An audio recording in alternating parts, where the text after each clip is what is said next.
Okay, according to my phone, it's 4 o'clock. It's September 23rd, and this is the meeting of the Board of Public Works, the regular meeting. I see all of the board members are here, and general manager or assistant general manager. We're missing Earl for just a minute. He's trying to get on. Oh, Earl isn't. I'm sorry. I did miss Earl. Could I ask anybody that's not a participant to, if they haven't already done it, mute their Earl. phone? Okay. Hi, Earl. I missed you there. So here we are. The any revisions or deletions to the agenda? We have the consent agenda, item 4. Do I have a motion to accept the consent agenda? I see we don't have minutes this month, but I understand we'll have them for the next month's meeting, for the August meeting.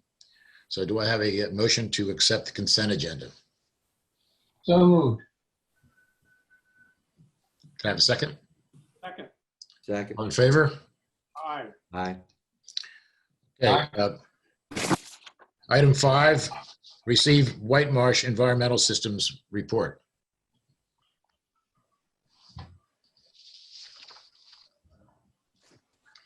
Darren, are you gonna do that for us, or are they supposed to be here?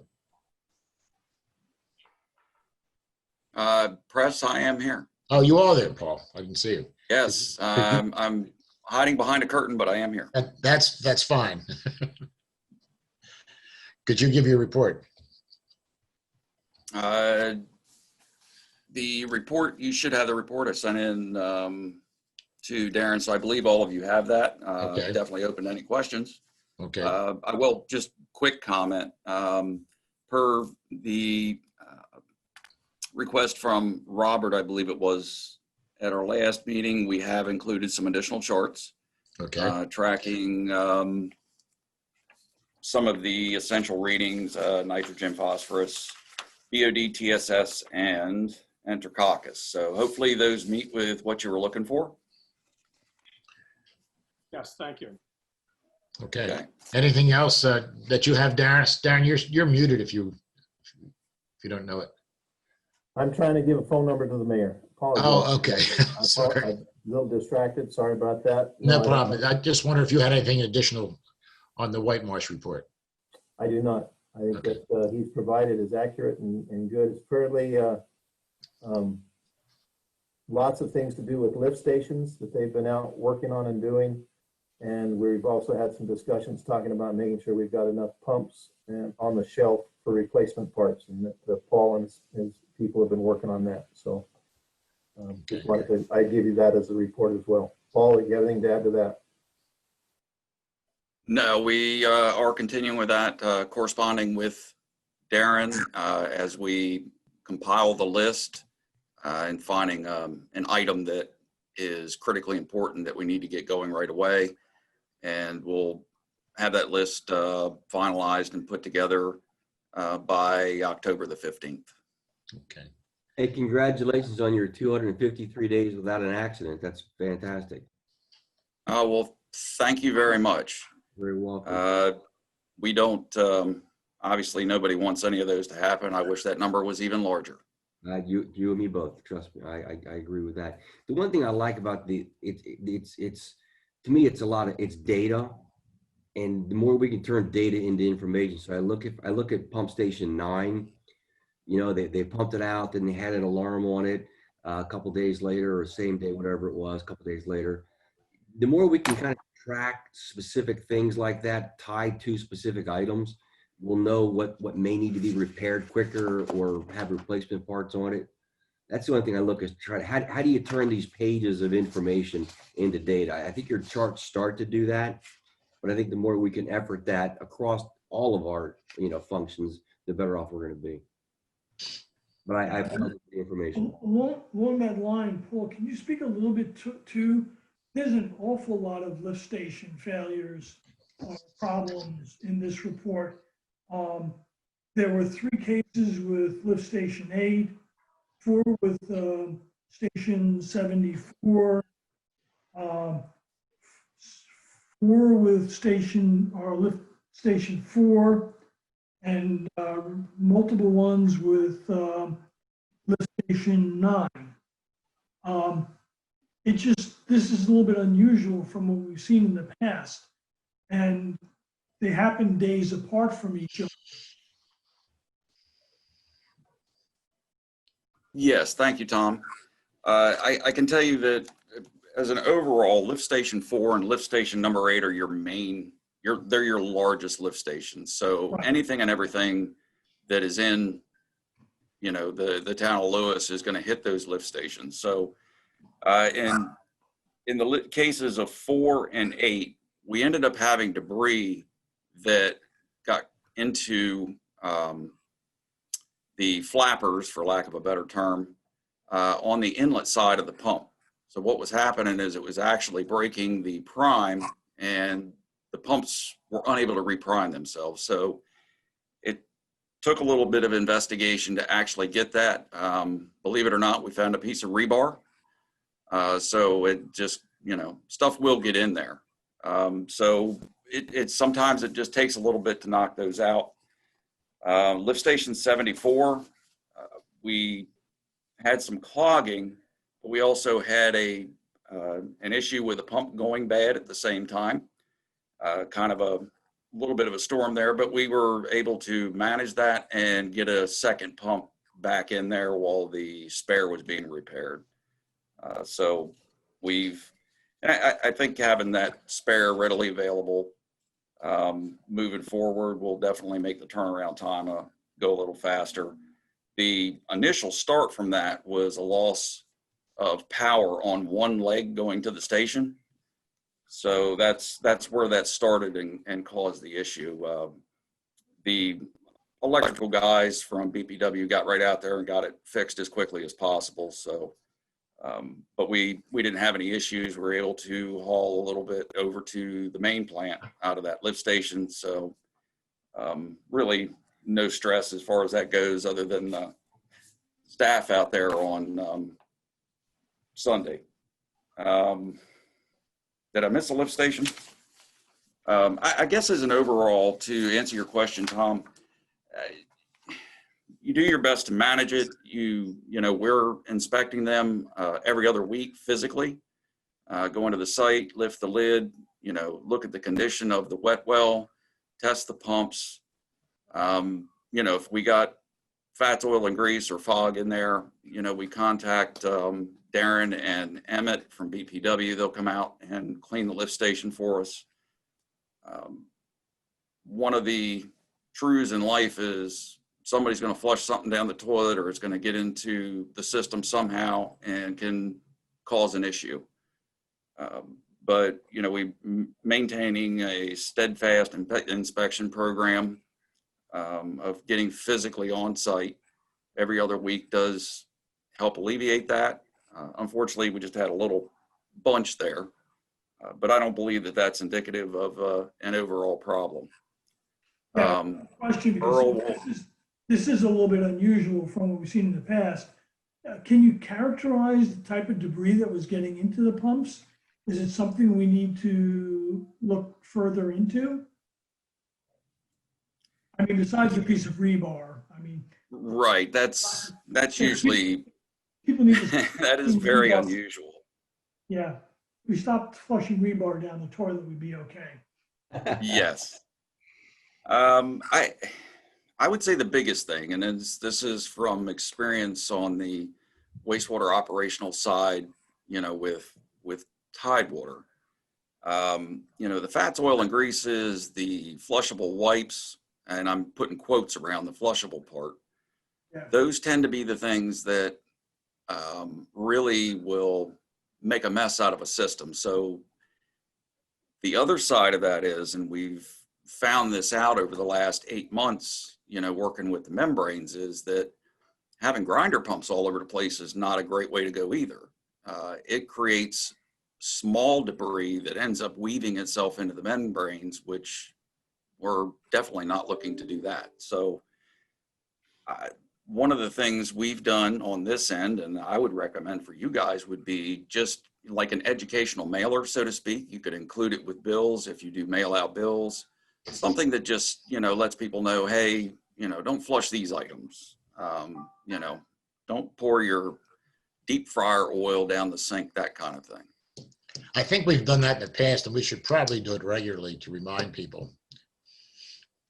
Yeah, especially as you pointed out, Paul, the marketing groups have done a great job of calling these things flushable wipes. And Yes, they're they not. have.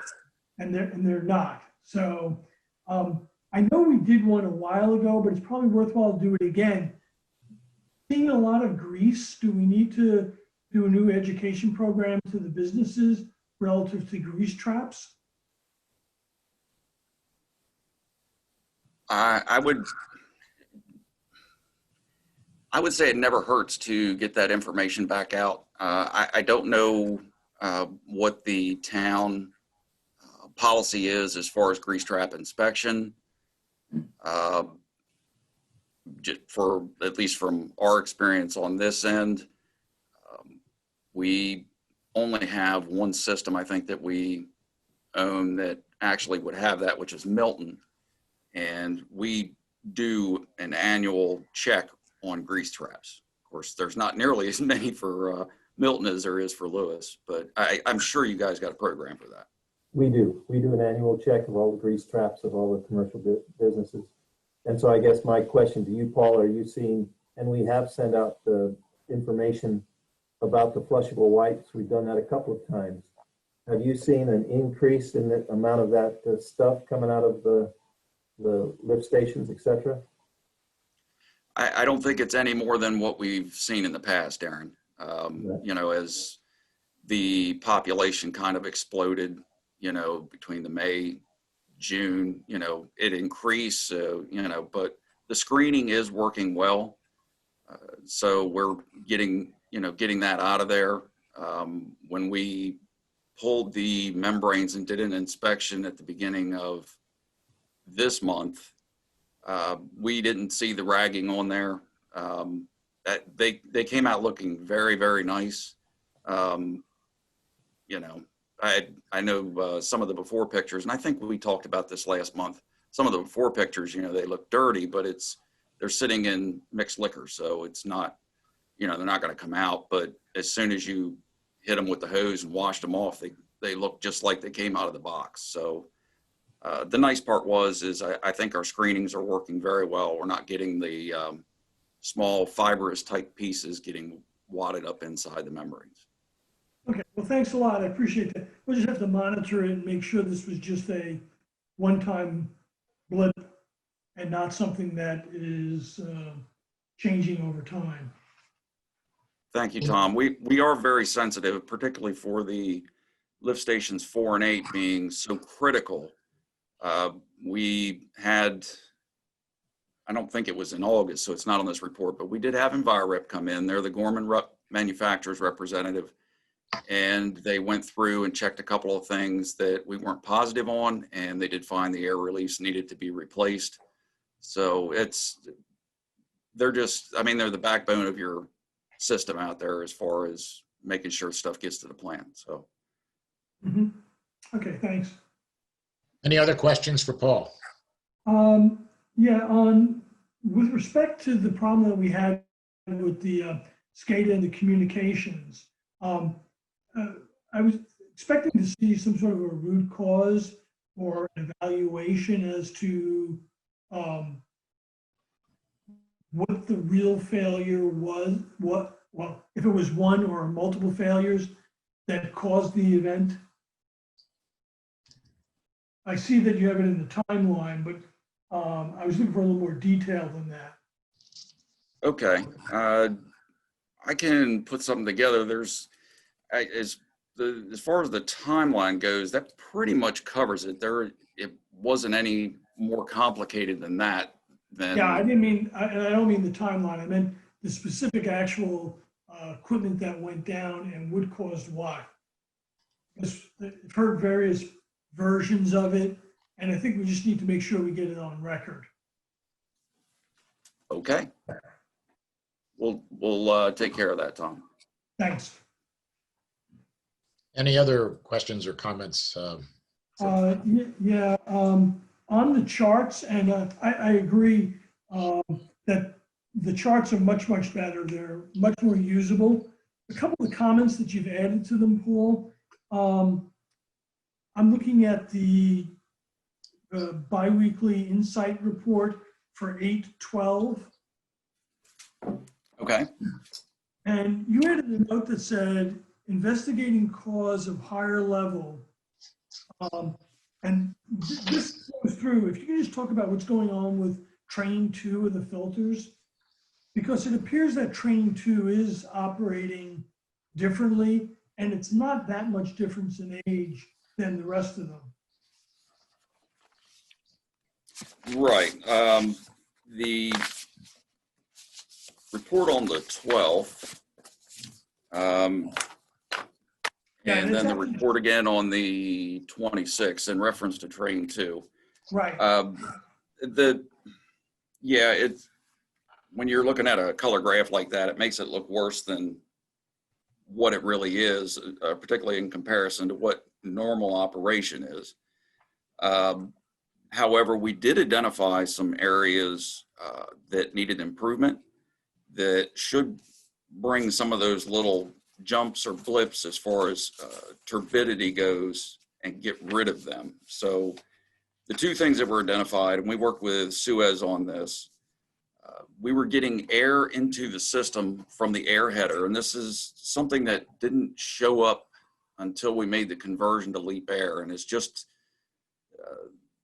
the way the system previously worked. They had a header that worked in two directions, so it provided air all the time. So you would never notice an air leak. With the way the system's set up now, it has one single header, and if a valve is passing air, it's going to bleed some air in there. The air ends up getting into the turbidity analyzers, sending out alarms, shutting trains down for a non-issue, I guess, so to speak. So working with Suez, reviewing these reports, they've been great to work with and helping us understand what we needed to do. So they gave us an area to check.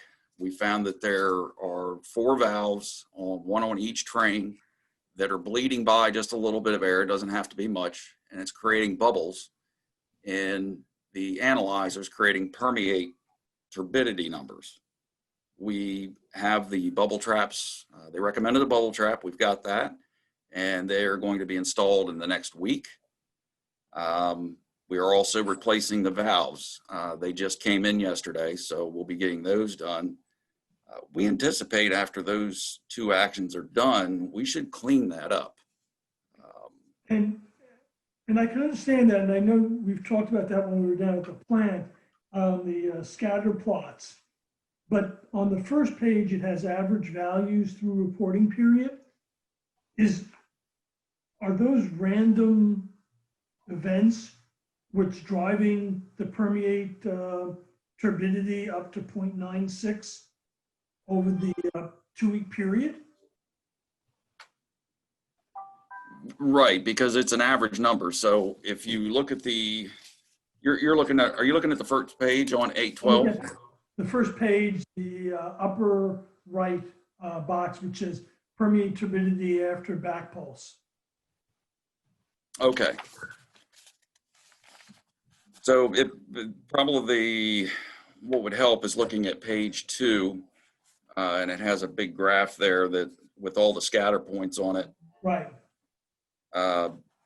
So if you're looking at on train 2, which is the blue, every time that thing will run, it runs for 12 minutes on, then it back pulses, and then it goes back on again. If there's been an air leak in between time, it's going to give it a blip. Mm-hmm. So that's what those, now it's well below the alarm levels, but there's only a few that jump over a 2. So the nice thing about the system that we're using, it captures everything. But when you look at it on the scatter graph, it shows some blips over top of the 1, which is where we're trying to keep it below. We're averaging that, but it should be much lower. We should be closer to what the other trains are running, which is, if you go up above that and look at train number 1, it's fairly consistent below a 0.4, except for the one spike. I don't have a date on that, but about the middle of the graph. Yeah, August 4th or 5th time frame. Yeah, and that, Right. Oh, there it is. yeah, I just couldn't tell because when I look at the scatter plot, there are random points, but the majority of them are still around the 1 point, around 1.0, which kind of surprised me because everything else is much lower than that. Yes, I agree. And train 2 is, if you wanted to pick one train out of the 4, that's the one that has the worst air problem. It also has the valve that's the leakiest. So even- probably bad even- English there, but it's the one that's passing the most air. So even the low values on train 2, you think are being influenced by air? Absolutely. Okay, then we'll just have to wait and see what happens with the bubble trap. Yeah, between the bubble traps and the valves getting replaced, which is, like I say, bubble traps first and then the valves, because the valves just got here. I absolutely anticipate this will be better. We probably, let me see here. I think the next report's going to be coming out shortly from Suez. So we may not see it on that report, but it'll be on the following report as far as data, but we'll have something for you when we meet again next month. Okay, great. Yes, go ahead, Tom. Yeah, 2 more questions. Towards the end of the report, and I'm sorry, these don't have page numbers on it, but the graph that's labeled BOD, Yes. is that graph correct? Hang tight. Because it shows a constant BOD level from January to August. And Yeah, absolutely. So the only samples we've taken up so far this year are up through August would have been the last sample. So I know it's kind of misleading there, but it shows a big drop off in September. We just don't have that reading yet. But as far as level, it should be absolutely level. What we're producing off of those filters is pretty good. Yeah. because I hadn't had a chance to go back and look at the old reports. Now, I recognize that all these averaging graphs have got, they just go to 0 for when the data ends. Right, and for the BOD, all the readings and I went back obviously and grabbed everything back to January. All the BODs are less than a 2.4. And then the last graph, which is total phosphorus, and this is one that I'm really glad you provided the graph. You've discussed this before. Do we know why the phosphorus increased from the March time period? Yes, we do. One of the things that happens with the phosphorus reading is it is very temperature driven. So, as the temperatures warm up, the phosphorus levels change. You adjust the addition of alum to keep up with it. One of the changes that we are in the process of making, we discussed this with Darren and his team and made the recommendation to go to a flow pacing chemical feeder. Unfortunately, in the days of COVID with manufacturing, it's taking a little bit of time to come in. So we believe that will help level that number out. It won't be perfect. It's always going to go up a little bit during the warmer time of the year. Okay. I just wanted to understand, I can definitely make that comment in there for you the next time, Tom. I think that will be more helpful. If, just put a box in there and drew a couple of arrows and said temperature related or something like that, maybe it would be. Yeah, it's good. That might be good because my short-term memory is going well. Mine is too. You wouldn't believe the notes I've got here. And so is my long-term, but that's another issue. Uh, All right. Thanks a lot. I appreciate it. This is much more, very helpful. You're Paul, welcome, Tom. Paul, I had a question from Dennis Reardon. Could you please let us know where the lift stations 4 and 8 are located? Yeah, sure. Lift Station 8 is located on American Legion Road, just down the street from the plant. And Lift Station 4 is located on the west side of the Canal Bridge. Okay. I Outside my front door is another way to say that, I think. Hey, I wasn't would trying to you- give away your location. Earl, why don't you go out there and check it at night? Actually, I do. I was over there the other day looking at it. I started kicking it. Oh, that's the problem. No, then it started up, so it was okay. Okay. Any other questions for Paul? Paul, thank you. You're welcome. Thank you very much, Press. Okay. Item 6, President's Report. I just want to mention that on September 16th, we had a board meeting, and at that meeting, we agreed to hire Inframark, which is a treatment plant operator, to take over the operations of the plant. And we settled an agreement, came up with a settlement agreement with White Marsh. And so at this point, Inframark will be coming on site on October 15th or thereabouts and working parallel with White Marsh for 2 weeks to have a smooth handoff of the operations of the plant.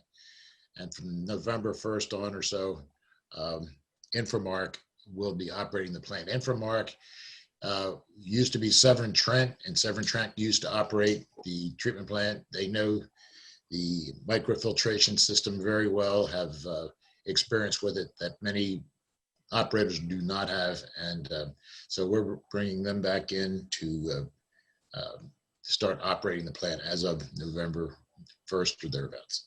So item 7, receive general manager's report. One other thing on the changeover. Yes. Darren and I are kicking back and forth some announcements. I see Nick online here as well. We've exchanged a couple different ones. I'll meet with him tomorrow morning, and we'll finalize the prior one and send it out to you guys for approval, and then we'll send it over to Nick. The press release. Yeah. Yeah, okay. Nick, you'll be getting that. Okay. General manager's report. Darren. Yeah, just briefly, I wanted to report to everyone that we are getting further down the road with the NISC. Our NISC is our software customer management system, does our billing, does our all of the back-end financials. You now have the financials in your report that came from NISC. They're looking pretty good. We weren't going to go through them today, but our financials are also staying fairly solid. The report, one of the best things about the NIC that I want to share with all of you is that we have looked at and watched the number of complaints and phone calls that our front office are getting because of billing issues or billing concerns has gone down significantly. And so the NISC, the billing portion of that on the meter reading end of things, we've tightened up there as well. And it's really paid some dividends on the workload of the office. So just wanted to share that with you. It's been a very positive, and that it's been Austin. I have to take my hat off to him. He's really ramrodded that for the last year, and it continues to get better and better. And we'll see some of the results of that later on in this meeting. That's all I have for my report. Okay. Any questions of Darren? And they're kind of related back to the financial statement, and he kind of touched on that as well. I'd like us to review. I know that we're using actuarial tables as it relates to pensions. With such a small group, there can be a lot of variance to that. So I did want to take a look at that, and a couple other smaller things to making sure we're kind of pegging some of the stuff the right way, but nothing that material. I'll meet with Darren. We'll go through a couple different things to make sure I'm in the right place. Great. Thanks for doing that. Yeah. Great. Okay, now we're into old business. Item 8, open forum general discussion to receive the 2019-2020 annual audit report. We were given the copies of the draft last month, and Darren, do you want to go over what, if anything, has changed? We had the representatives from Zelenkovsky Axelrod with us then. Those questions that were asked were answered.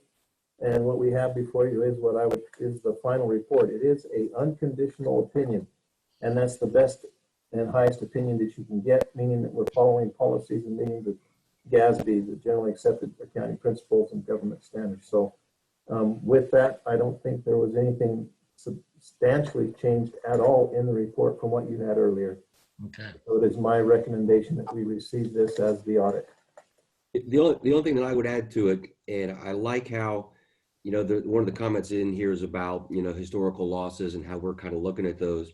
I think Darren's done a good job, especially with COVID, kind of updating those numbers and taking a look at that. So I give him credit for that.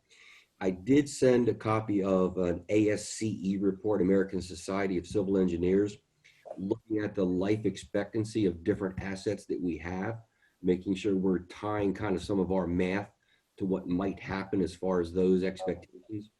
So we'll take a look at that and make sure it kind of ties up as well. I think that's all that I had. Yeah, the life asset. Yeah, we talked about that. Yeah, that's all I had. Okay.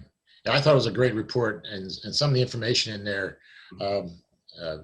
was really summed up very nicely for the year too. I was very readable, I thought. So, Thank you. any other questions or comments or discussion of the audit? If not, do I have a motion to accept the 2019-2020 annual audit? I'll make a motion. As I said at the last meeting, I commend Darren for once again getting a clean audit report, and we're in good financial condition. So I make the motion, we accept the audit reports filed. I second. All in favor? Aye. Opposed? It's passed. Item 9, open forum general discussion of Tower Hill Development Agreement. Mr. Gordon. President Lee, members of the board, you've had in your possession now for at least a week the agreement that we have drafted with Tower Hill. And Josh Mastrangelo, I see he's on the line with us, and so he can answer the question as well. This agreement is to help Tower Hill, which is building up on what is called the Groom property. Most of you would recognize that. If you're going out of town from Lewis up New Road, it's on the right-hand side. It's a proposed 292 home, I believe it's 200, roughly that, with a clubhouse involved. They're going to be developing from farmland, and we're going to be providing water and sewer. We will not be providing electric. They reside within the co-op's CPCN. So we're getting water and sewer to them. This agreement helps break it out as fairly as possible. Those things that they're going to be building on their site, they're going to build the water and sewer infrastructure on the site of Tower Hill, and that will end up becoming ours to operate and run. They're paying for that. There's a portion of that they are building we want to put deeper so that we can also in the future provide sewer and services to what's out there is called Tradewind Estates. And so we have had them change and increase the capacity of some of their system because of our future planning. And in this contract, it shows how we participate in that, and we will pay our share of that increase in capacity that's on their site. Off-site, we're going to be putting in a water line, we're going to be putting a sewer line, and those lines are going to be going under Canary Creek. It's going to be directional drilled. And with that, we have also asked them, and they have agreed to also put in 2 additional electric conduits. Those conduits are not going to be serving Tower Hill, but the BTW as we end up in the future serving the Bingham property or Waterfront Preserve. So we've looked at all of these things that we're sharing with them. We've gone through detail through Charlie O'Donnell and GMD, who have helped us to manage the cost estimates, what is fair. We've put caps on top of some of the costs. And we are also, part of this is that we're also going to be benefiting in that we're going to have a well site that's located in the Tower Hill subdivision. In that is going to become a well, and that we're going to be a production well for perpetuity. That's going to help. It's going to be a great benefit to us.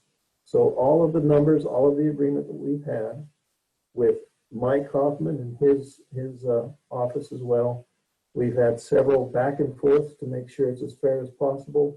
And I believe what we have presented to you is fair. Mike, I'm going to ask you if you have anything that you would like to add to this. Thank you, Darren. I don't. I think you summed it up nicely. This is based off of our, as the board knows, when there is a development project, a new subdivision, we do require a development agreement. This agreement is presented for that purpose, in addition to the cost sharing purpose that Darren outlined. I have reviewed it and I am comfortable that it meets the legal standards. Aaron, may I add something to that? You mentioned, and we always talk about the well site, but there will also be treatment at that site.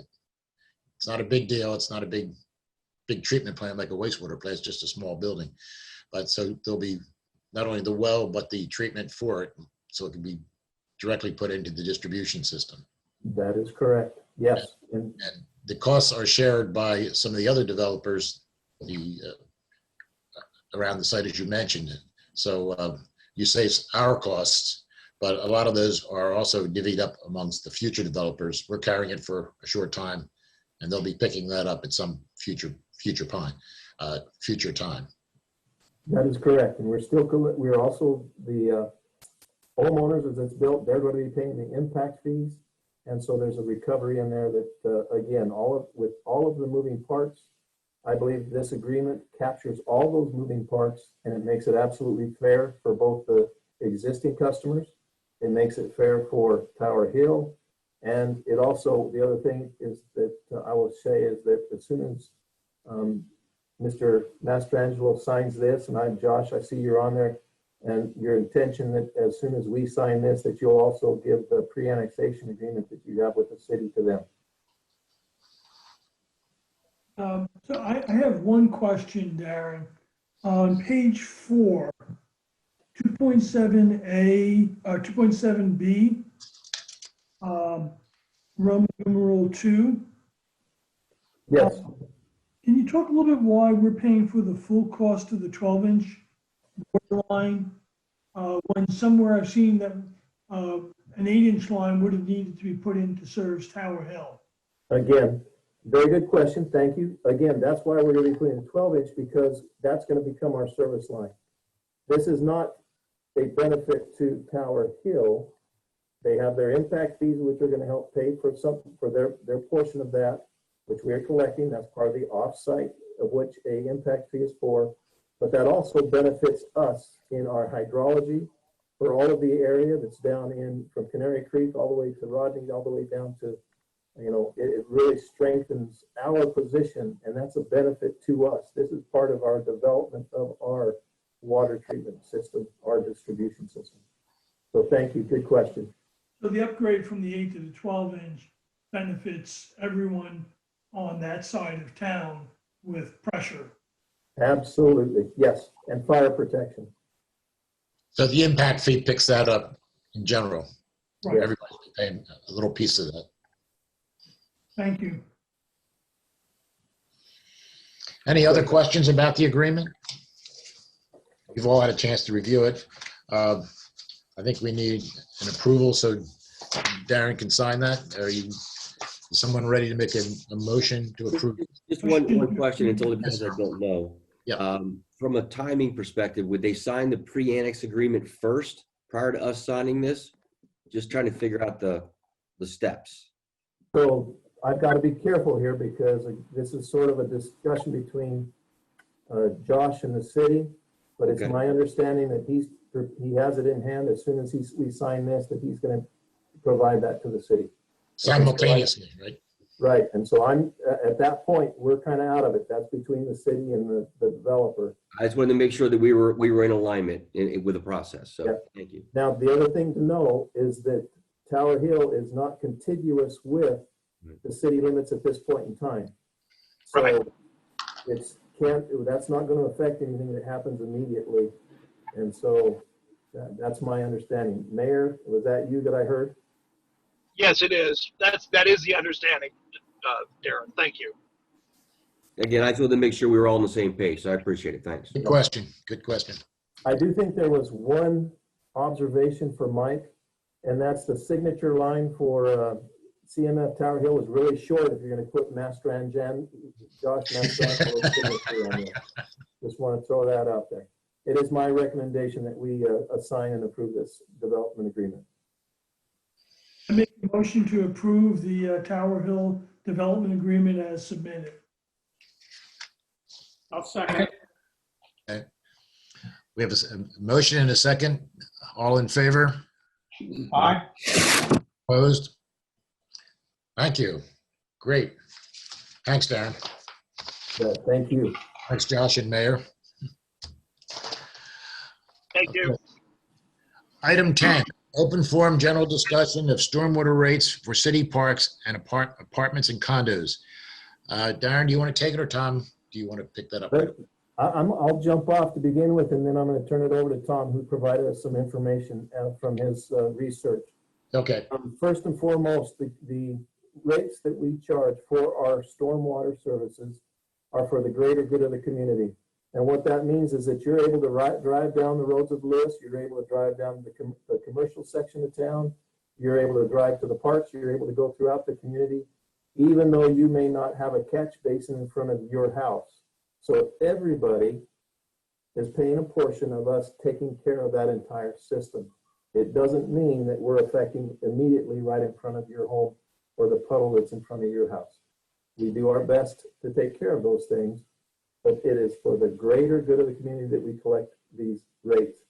So with that, the request was made that we look and consider giving, not charging the city for those rates. And so with that, Tom Panetti. I'll butt in here and say we got a good example of why there's so needed with that catch basin down by the overfalls that got plugged by the contractor out there.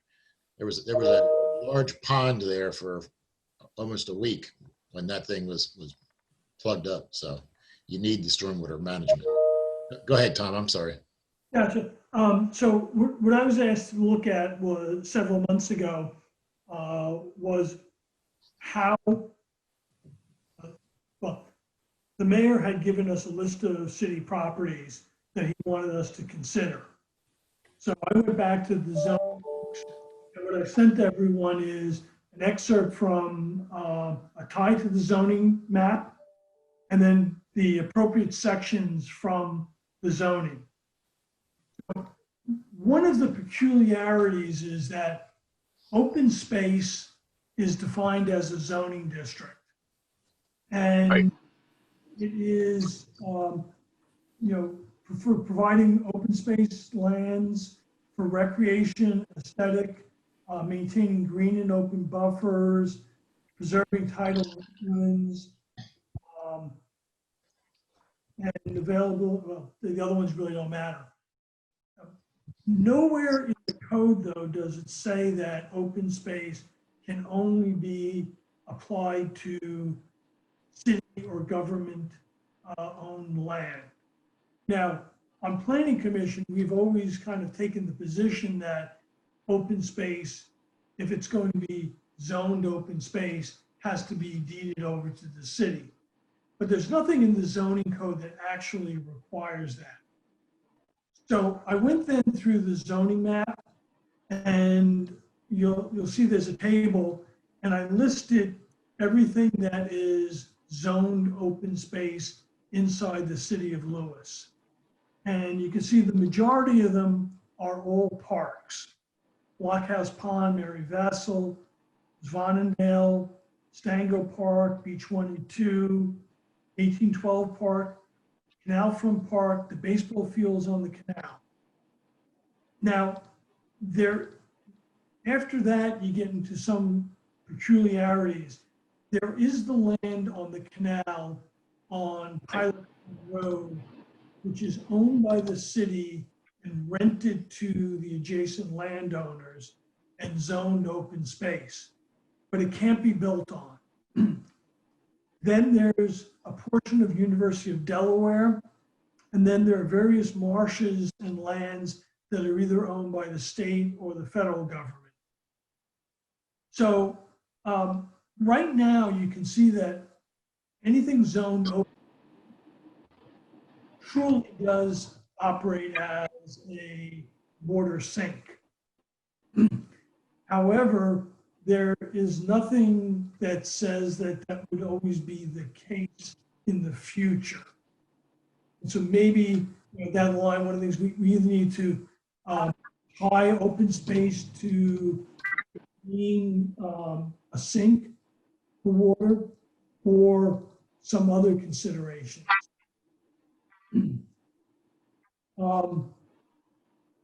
Now, the mayor had also on that list had listed other city properties, but the other city properties all have buildings and extensive impervious coverage. For example, the streets building or city hall or buildings like that. So,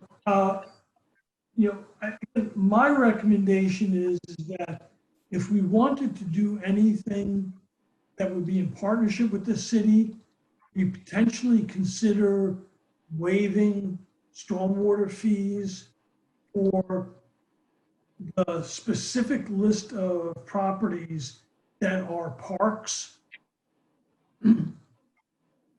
and not addressing all open space. If I Tom, can add, go ahead, Darren, and I'll talk.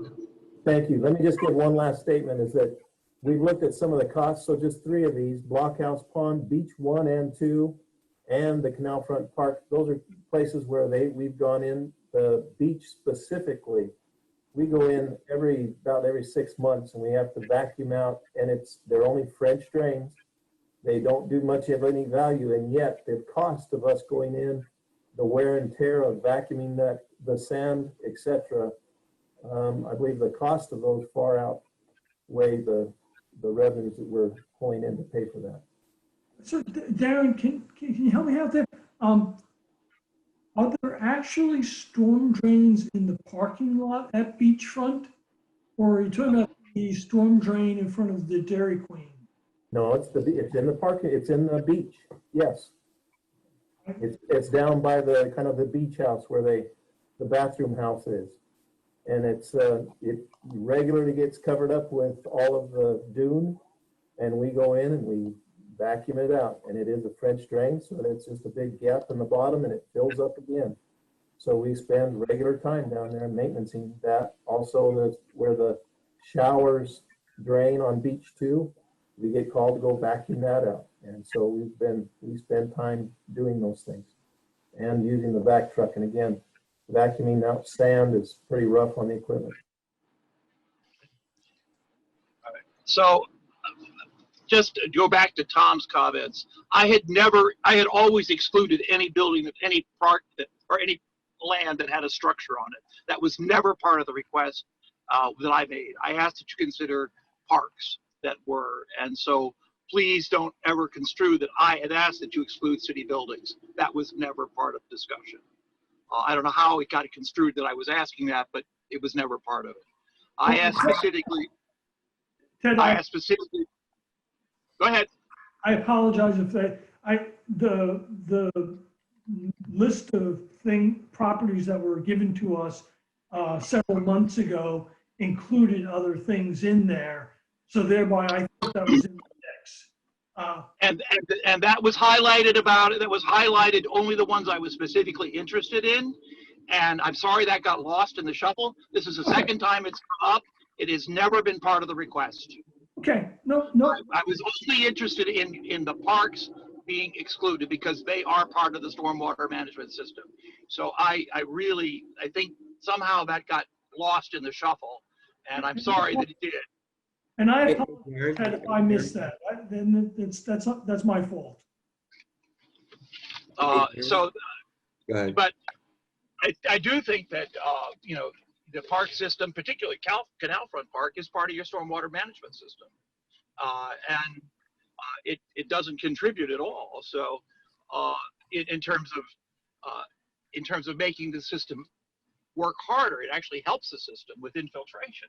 So that was my concern, that we're actually these pieces of property that are zoned open space are helping the stormwater management system and not contributing to it. Hey, Darren, quick question. How much money are we talking about here? Last I heard, it was like $137 a month or something like that. Is that accurate? It's $135 $135 a month. We could just sneak over and flush the toilets over their building a couple times and probably make that back. The only concern I've got is this a Pandora's box with other developers and other people outside that we may be dealing with? And there's probably ways to box that, right, if that's the case. But is there any concern about that a developer comes up and says, well, you did this for them, you got to do this for us? And that's one of my concerns relative to the larger questions that come up about stormwater management fees is how do you address a developer who's putting in his own their own stormwater ponds, developers that have open space, lowercase open space as part of cluster developments, requesting relief.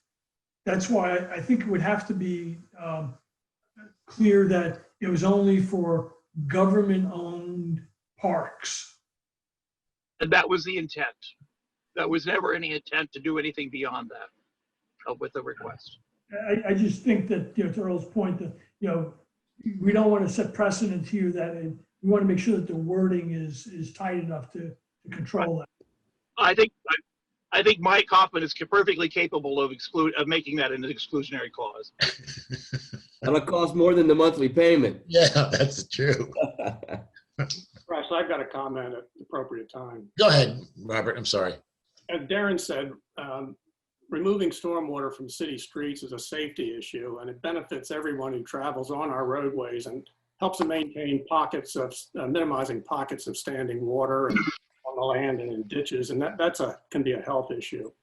Stormwater management in Lewis is a utility service, and the BPW can only charge customers for its services. And we use water meters to identify those customers to whom we are charged a stormwater fee. And to Earl's question, we're not recovering all of our costs for stormwater management currently at $5 a customer. And I'm really concerned over what's going to happen in the future if we have to really institute a major upgrade to our treatment of stormwater. So exempting properties, municipal properties or open space properties with meters from paying a stormwater charge because there's arguably less runoff from these properties, I believe is arbitrary and discriminatory. And there are other properties in Lewis that, due to elevation, grade, or permeability of the lot, contribute no runoff and will continue to be charged a stormwater fee. I don't think that there's been a compelling case for exempting properties that are BPW customers from paying the current stormwater fee. And therefore, I'm not in favor of exempting the city from paying the appropriate tariff rate as called for under our charter. Thank you. Yeah, and I feel that, like what I was just talking about at the beginning of this discussion, the issue over there at the Canal Front Park where somebody dumped something in the catch basin that clogged it up, and BPW's over there, they're going to clean it up, but we've already been there several times. We're going to have to oversee anything that's done over there. I mean, that kind of money that's being spent with us and our equipment, it's going to be thousands of dollars probably by the time we're finished dealing with that. And, if the city's paying $150 a month or something, it's going to take a long time to make that kind of stuff up. So I don't really feel strongly about this because the number is so small.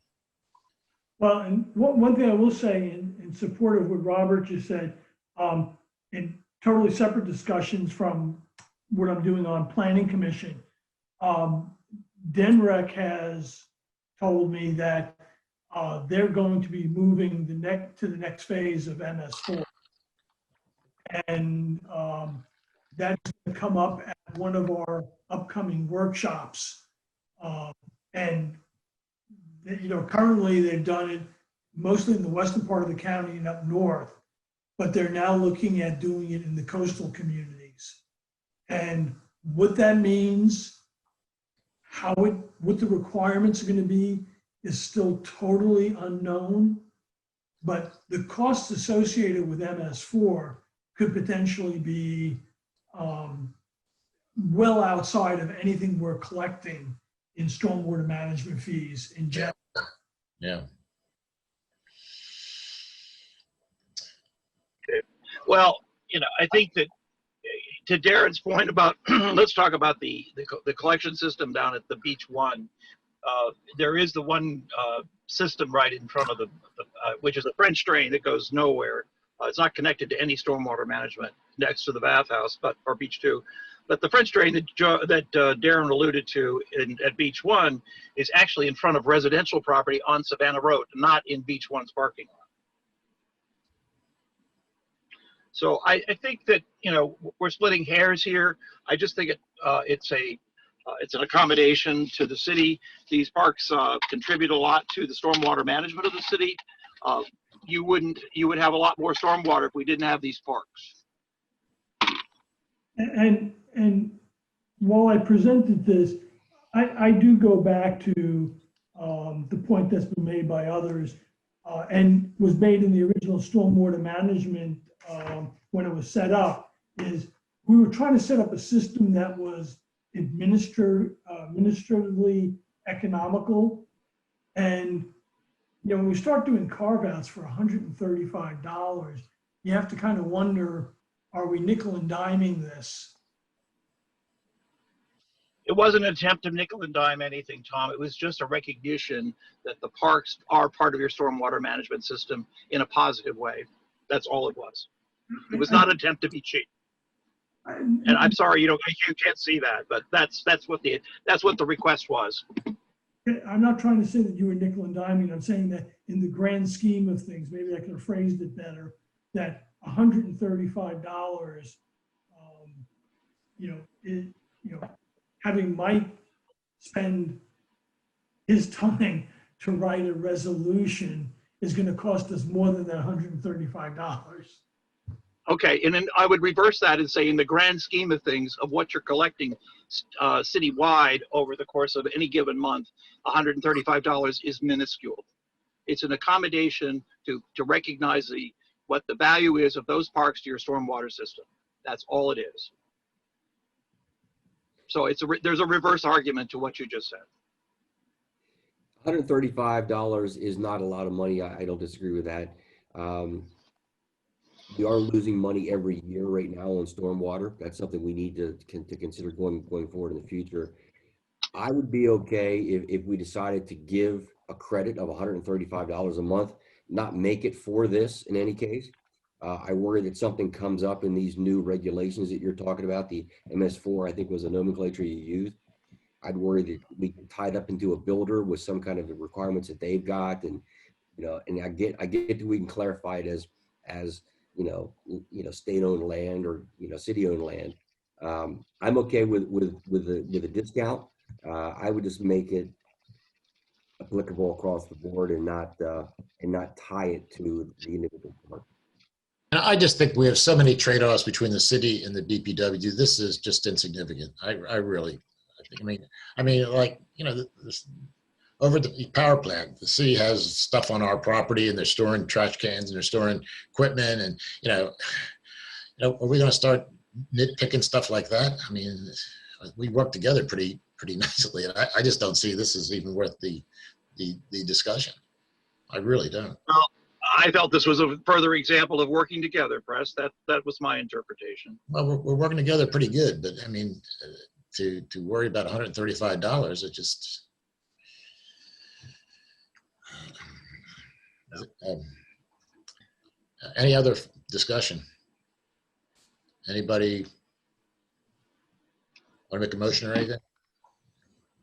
Press, I believe you have a hand raised, if I'm seeing that correctly. Okay, I can't see it on my screen here. Darren, do you see that?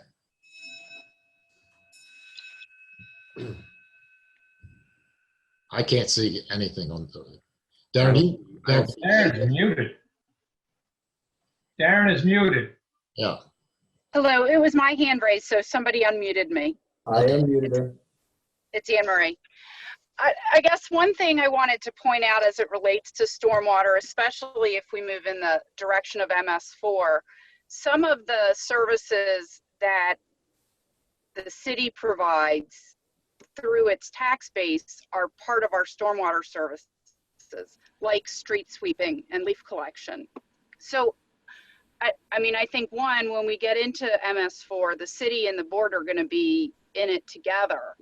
But I also don't think we should minimize that in addition to the fact that the parks themselves are not contributing to runoff, it's also that there are a number of services the city provides that improve the quality of the runoff and help, you know, our leaf collection helps to prevent storm drains from becoming clogged. So I don't think it's as simple as we're like any other owner of open space. I think one, the unique relationship between the two, but also the services we provide and how they contribute to stormwater management is important. Like we maintain the gutters as well.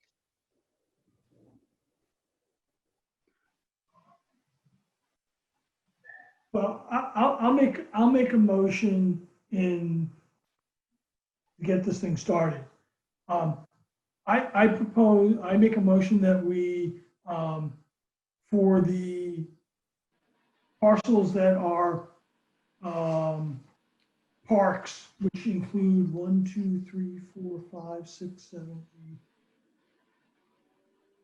For the 8 parks that the city owns, that we waive the stormwater management fee for those specific locations, recognizing that they are stormwater sinks. And that this is justified on the basis of working together with the city and recognizing that both the city and BPW have a stake in protecting the water runoff from the city limits. Do I have a second?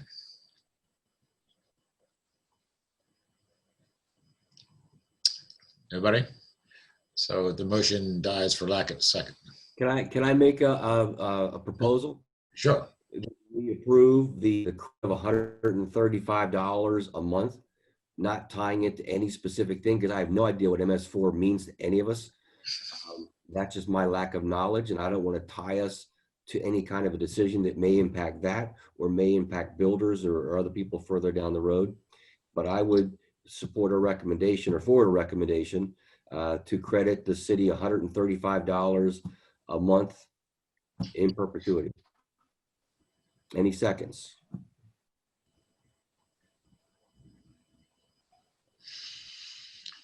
Was I on mute?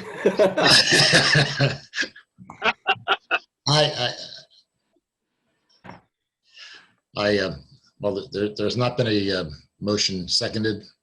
So I have a problem with an yeah, that's the paperwork. I think.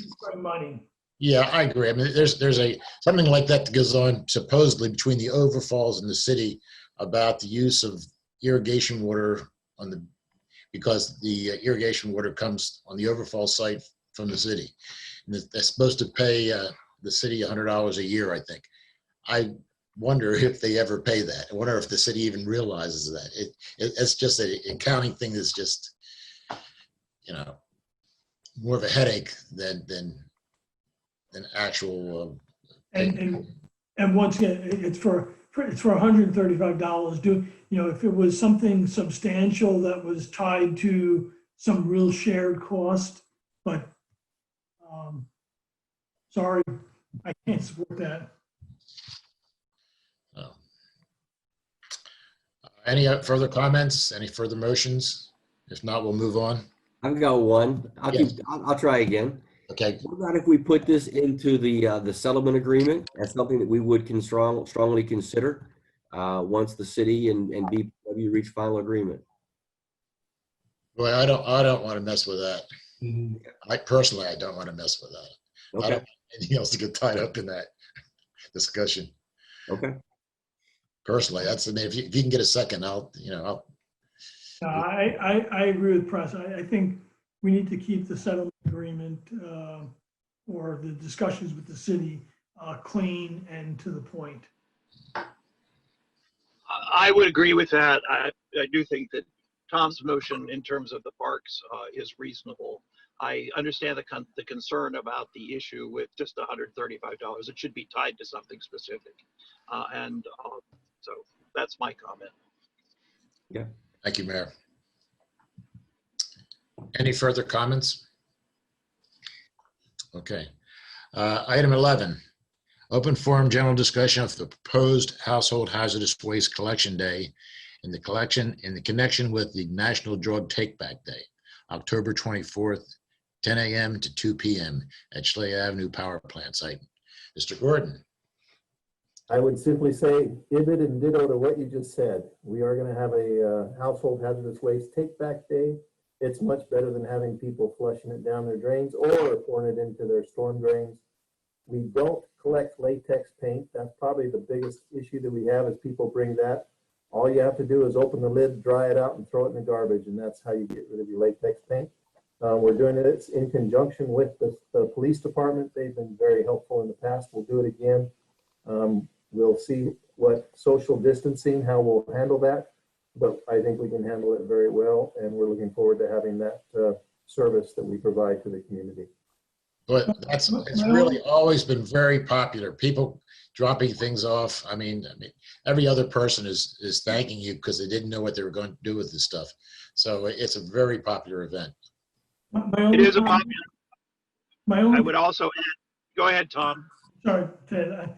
My only comment is if we're going to use this as the flyer, the part about got drugs, the date is wrong on there. It says October 26th. 2019. All right. That's 2019 too, so it's just an example. I missed the year. Somebody was on drugs when they did that, I think. Yeah, it's just an example, I'm sure. It is. Hopefully. We'll get the right one. No, the one Well, we did. above is 20 is the right date, isn't it? Yeah, we did not do this in April. If you'll recall, we've been doing this every 6 months, and we did not do it in April. So and we've been getting calls to the city about this kind of for drug take back. And Chief and I had spoken, I don't know, about a week and a half ago, and he was going to go ahead with it. So I'm glad you're looking as though you're going to do the same. Yeah, yeah. I think it's a real benefit to the citizens. Everybody, not only the citizens. Yeah. I've been taking any old drugs that we have to Walgreens, and I'm sure other pharmacies do the same thing. They'll take drugs. Yeah. Drugs are old, I think, Robert, I think that Walgreens is the only one in our area that's taking them back. Well, yeah, that's the one I use. Yeah. And that goes on 365 days a year. Exactly. Yep. All right. Item 12, open forum general discussion of the impact of capital project plan and Cedar Avenue water wastewater project on BPW financial health. Mr. Gordon, this is a big one. Yeah, presently and members of the board. We also have on the call with us is Charlie O'Donnell from GMB. What we looked at is that the next, we have one project we're heavily into this year, and that is the completion of Pilot Town Road, where we're going to be installing a water line, relining all of the sewer lines, the sewer mains and laterals going into the properties. And then we're going to be repaving and taking care of Pilot Town Road. And with that Pilot Town Road is a Del Dot road. It'll be a significant backbone effort at improving the water quality in that area. The next step that we had was we're going to go over to Cedar. Cedar is also a DelDOT road. We have some areas in there, such as Odessa, that is specifically very heavy with rust and some issues in certain times of the year. And so we were looking at getting just Cedar completed. As we presented that, as I presented that, some of you had the concern that might it be a savings if we were to also to make sure that we took care of all of the side roads coming off of Cedar.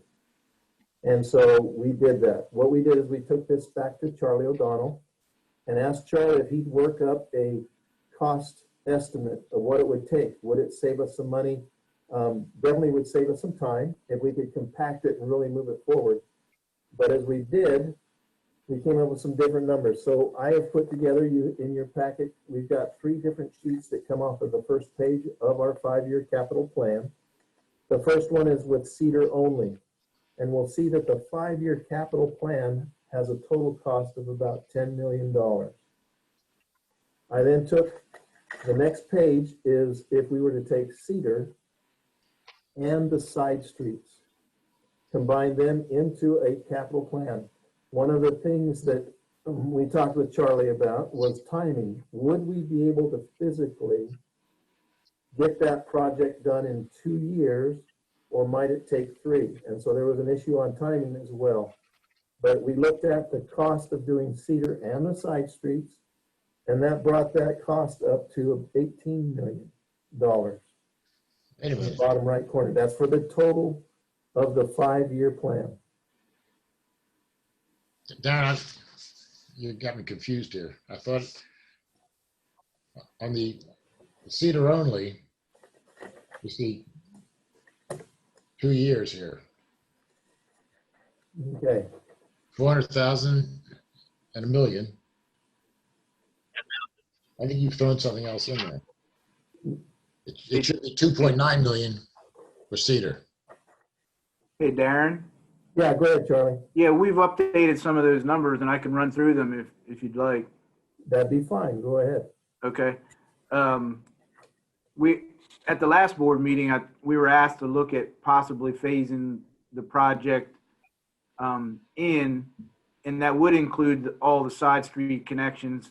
And if you recall, we talked about there's a section of Bay Avenue that was not addressed when we did Bay Avenue.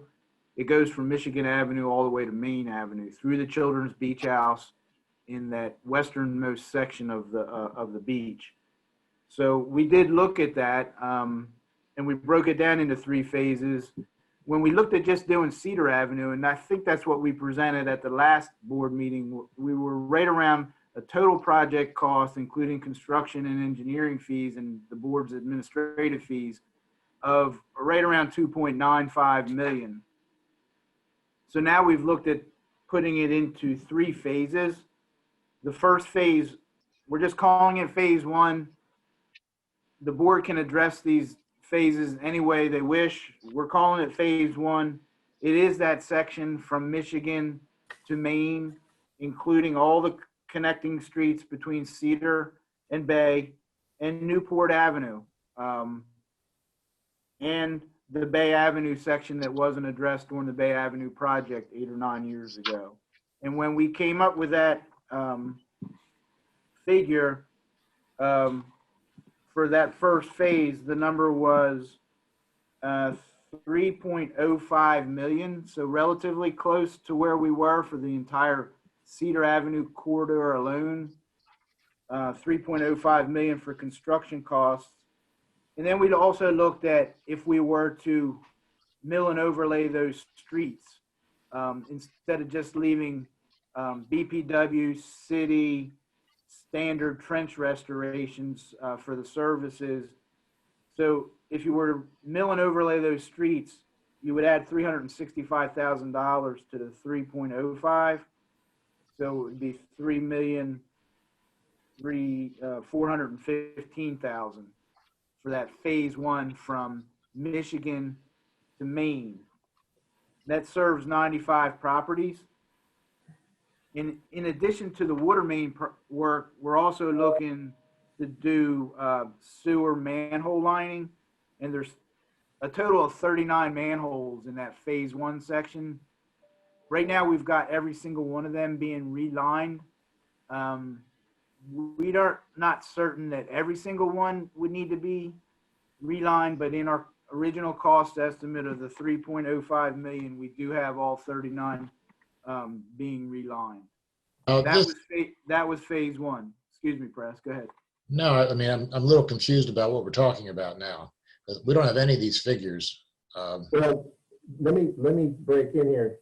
You do, because what he's talking about is all 3 phases.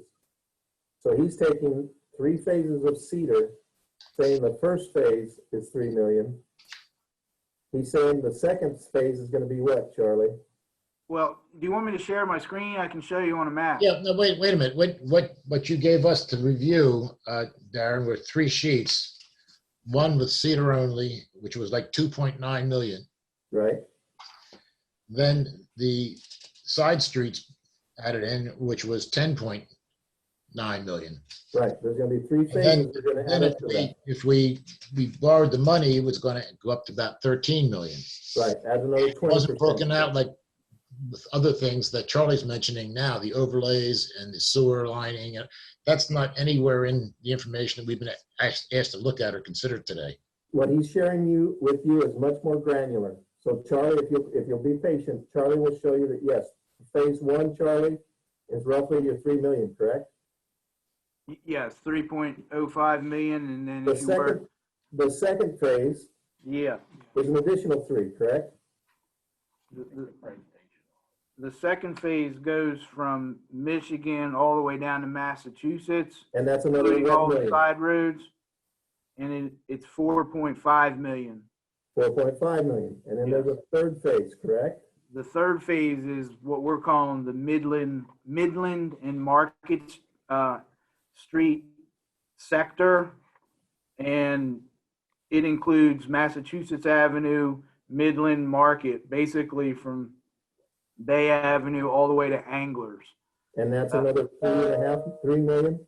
1.7. Okay. 1.7. Yep. So Press. And that's without the paving.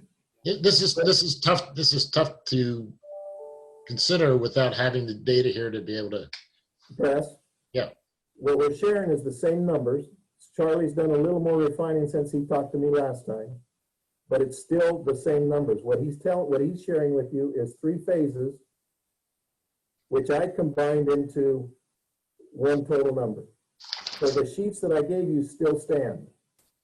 The first one that is Cedar only is that additional is the cost of 3 million. When you add that additional, so we're still going to be doing Cedar, but the additional 3 phases, that's going to be an additional approximately 8 million. Right. If we do that by borrowing money, there's going to be the cost of that money, which is roughly another additional 20% above and beyond that. So Charlie's got the detail if we want to get into that. But if we go back to what I presented to you, the final page that I have, those numbers still stand. And notwithstanding, it still puts us in, if we do that 5-year, we do it as aggressively as we've got, we're going to be in significant trouble. We're going to need to raise rates. We're going to have to do something to get that revenue. Right. And Okay. so I still think that the overall, my suggestion with this, what we're learning from Charlie, and he's done a fantastic job of sharpening his pencil, is that we need to take a step back, and perhaps we've got to lengthen out our timeframes. Maybe this isn't a 5-year plan. This may kick into a 6, maybe 7. And then if we want to do it without having to affect our rates, maybe we only do Cedar for now. There's a lot of things, but I think I think this is good enough information that tells us we may be pushing it a little too fast. So if you want to have more granularity from what Charlie has broken down in his information of how he came up with his numbers, Charlie can go ahead with that. But Press, you can. Well, I don't know. I'm looking for the other board members to comment because what I saw here, I've considered, but you were throwing things in about overlays and then, lining sewers and throwing things that we haven't considered. And I think that's muddying the water about what we're talking about. If we're still talking about, do we do it in phases or not? Okay. I think we need a workshop for just this project. Because there's so much money involved. And, it could be spread out even more. So it doesn't affect our reserves quite as much. Right now, doing Cedar and side streets doesn't make any sense to me at all in this time frame. Because the cost is going, yes, you can borrow money, but it's still, if you borrow the money, it's still putting us under our policy. So if we wanted to do this, we'd have to change our policy. So I'm very confused also, Press. When I look at the first sheet that says Cedar only, the total comes to 2.9 million. Right. But then the second sheet, which is Cedar and side streets, it comes to $10 million. Yeah, 10.9. So Right. that the side streets is twice as much as doing the Cedar is? Yeah, that surprised me too, Charlie, that they were, I didn't do a takeoff. You did. So I was surprised that it jumped at $8 million. Or is that including this other work, like starting to? Plus includes a good section on Bay Avenue. Yeah, I would say that there's, about 25 or more side street connections between Bay and Cedar, and then 10 more on the canal side, plus the section along Bay Avenue across the beach. We don't have to do canal side, do we? I wasn't. Well, the whole idea was to, at least the original idea when we moved away from just doing Cedar Avenue, was to address all iron pipe. And there's a number of streets on the canal side too that have iron pipe right now. Okay. Yeah, we weren't considering that, right? But how much of the $10 million is not related to domestic water, but is related to The manholes. And let us get it. Josh is looking it up, the breakdown. I didn't think we were talking sewer at the time. It is, it's both. It's so that we can get everything out of Cedar, so we don't have to touch it again for a long, long time. Again, Cedar's. But there's no sheets here that add the sewer in. These are just water sheets. That's correct. This is a rough estimate, taking the dollars from Charlie. Yes, it includes cost for sewer in there. Oh, so we should add both of them then so we can see how it opens. I did not break it out. I kept those together. This is what I'm considering the Cedar project. If the sewer's in there, that's going to be even higher then. No, that's the cost. What you're seeing is the cost for water and sewer, so that we can take care of all those streets. Just so you're clear, with the sewer, we're only talking about lining the manholes, and that ends up being about $500,000 worth of the 10.5, yeah. So it's still $10 million in water works, $500,000 in sewer works. Charlie, help me. Lining the manholes, does that minimize infiltration? Yes. Yeah, inflow and infiltration. Yeah. And that we need to look at every single one of them. We haven't done every single one, but the ones that we've looked at, quite a number of them, they're either brick manholes where the mortar's deteriorating, or there's other issues that would really help to get them, the inside of those manholes lined. Thank you. We went down and videoed the entire sewer system there on Bay, so we have a really good grasp of what's quality and what isn't. Yeah, and Cedar Avenue. When Caswell videoed that last spring, there was a significant number of those manholes were in need of lining. Press, when I've got a concern just that overrides all the discussion on this that I just would like to make. And I'm concerned that our proposed 5-year capital improvement budget already stresses our overall financial condition. And I believe that without modification, it's going to result in reducing our capital revenues below an acceptable level that would require an unnecessarily early rate increase like Tom mentioned. And I'd recommend that we have Utility Financial Services perform a financial projection regarding the impact of our proposed capital improvement budget that it would have on our overall finances. And if the result of the analysis indicates that a substantial decline in our reserves, then I believe we should review our capital improvement budget to identify those projects which can either be deferred in order to avoid a rate increase. And I believe this needs to be done. Tom's suggestion might make sense to have a workshop to delve into this, because this is very serious.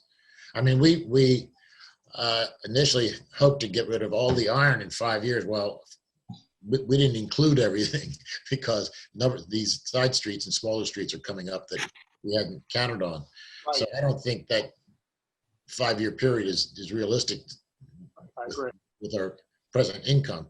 So I guess the question is, particularly here on the beach, I mean, we could do it, but the rates are going to go up. We'd have to dig a little deeper to be able to afford it. Well, is getting rid of the iron important enough that we raise rates a little bit to try to do that, or are we satisfied with keeping the iron a little longer and working it down maybe over 10 years rather than 5 years? Well, I think what you can do also is spread this thing out, maybe instead of 5 years, 7 years, or, how many ever. But look at it at least at a like a 3-phase, at a 4 phases maybe. I'm not sure. Common sense tells you it makes sense to do the side streets along the way. But frankly, from what I can tell from what we have in front of us here, we can't afford it. Yeah. So we have to find out whether we want to do part of it or all of it, or if we do all of it, we're going to have to spread it out a long way. And I think if I could just interrupt for a moment, I think that this points out the need, Tom, to your original suggestion of a public workshop. I think you need to get this whole thing pulled together better and present it to the public and get some public input. Not unlike the 1.5 years we spent on getting opinions about how to do Bay Avenue. Yeah. Yeah, because I mean, there are options on ways, maybe it makes more sense from an economics to do the side streets as we go, but do Bay Avenue or Cedar over 5 years. So you're doing a shorter portion of Cedar and the side streets, not reopening the center. I mean, there's alternatives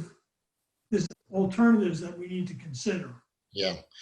My feeling, just reviewing this before this discussion, is just we get more bang for our buck with spending the $3 million and getting that main line done, and rather than trying to do it the way we thought with the side streets, because I didn't realize it would be this much of an impact. I think spending $3 million and getting the Cedar done would be, money better spent, because it impacts everybody along there, and that's a major portion of the problem. But I agree with Tom Owen and the mayor that this is, I think we should have a workshop on this and really work it out, because this is really impacting not only the iron issue but our whole budget. Just a couple of things to throw in there so you can be thinking about them is that in terms of the 3 phases, the way we've outlined them now, we feel like they can be done over 3 construction seasons. And when I say 3 construction seasons, I'm talking about starting each phase on October 1st and ending sometime between May 1st and June 1st. Each of those phases can be accomplished in that period of time. Maybe a little quicker, maybe in 2, but definitely in 3. The other thing is, with regard to bang for your buck, yes, Cedar Avenue is the main trunk line that feeds every one of those side streets. But when you install that, you're not really addressing that many of the water services because most of the homes in that area are served off the side streets. So just Right. keep that in mind too. Good point. Absolutely. It's a very important point. Yeah, because I mean, if you're right that we get better quality water by doing cedar, then that makes sense. But if, as Charlie just pointed out, you get better quality water by doing cedar and the side streets, then maybe truncating it that way makes sense. I don't know what the right answer is. And do we have coupons from the side streets at all? Say that again, Tom, I didn't hear you. Do we have any coupons? Has anyone done tapping on the side streets that we know the condition of those sidelines? I think the only coupons we had came off of Bay Avenue when we did Bay, and there were only a few of those, and at the time, they were, the age of the pipe. Charlie, what are we talking out there? They're Yeah, so that 78 years 90% of the pipe we're talking about is cast iron, which is left over from the 30s and 40s. There's some ductile iron, but very little, which ductile iron would be 50s and 60s generally. Yeah. Cast iron is not good, so. Yeah. Yeah. When they flush those hydrants, the macadam is red for days afterwards, where the iron is settled out. And one other thing to think about is that the phase 3, which is the Midland Market, closer to Savannah Road, is actually the oldest pipe. We call it phase 3, but if you were to replace the oldest pipe first, you would do that section. And that was the 1.7, I think I called out. And the other thing to think about, to Mr. Panetta's point, is that just remember, I think we talked about this last month, that we're intending to directionally bore all this pipe to minimize disturbances.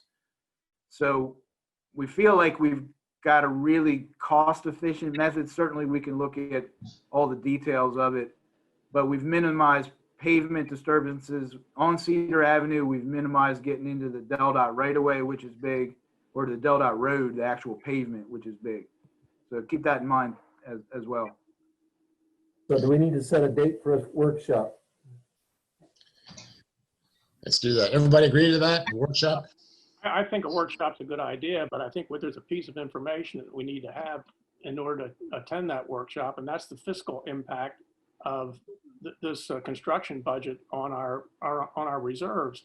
And I think we need to take up the issue of whether we want to get a financial projection and have UFS to do it, to give us the guidance as to how we can phase our construction budget and not have to increase rates. I am not in favor of increasing rates if we can manage our construction budget and keep our reserves at the target level.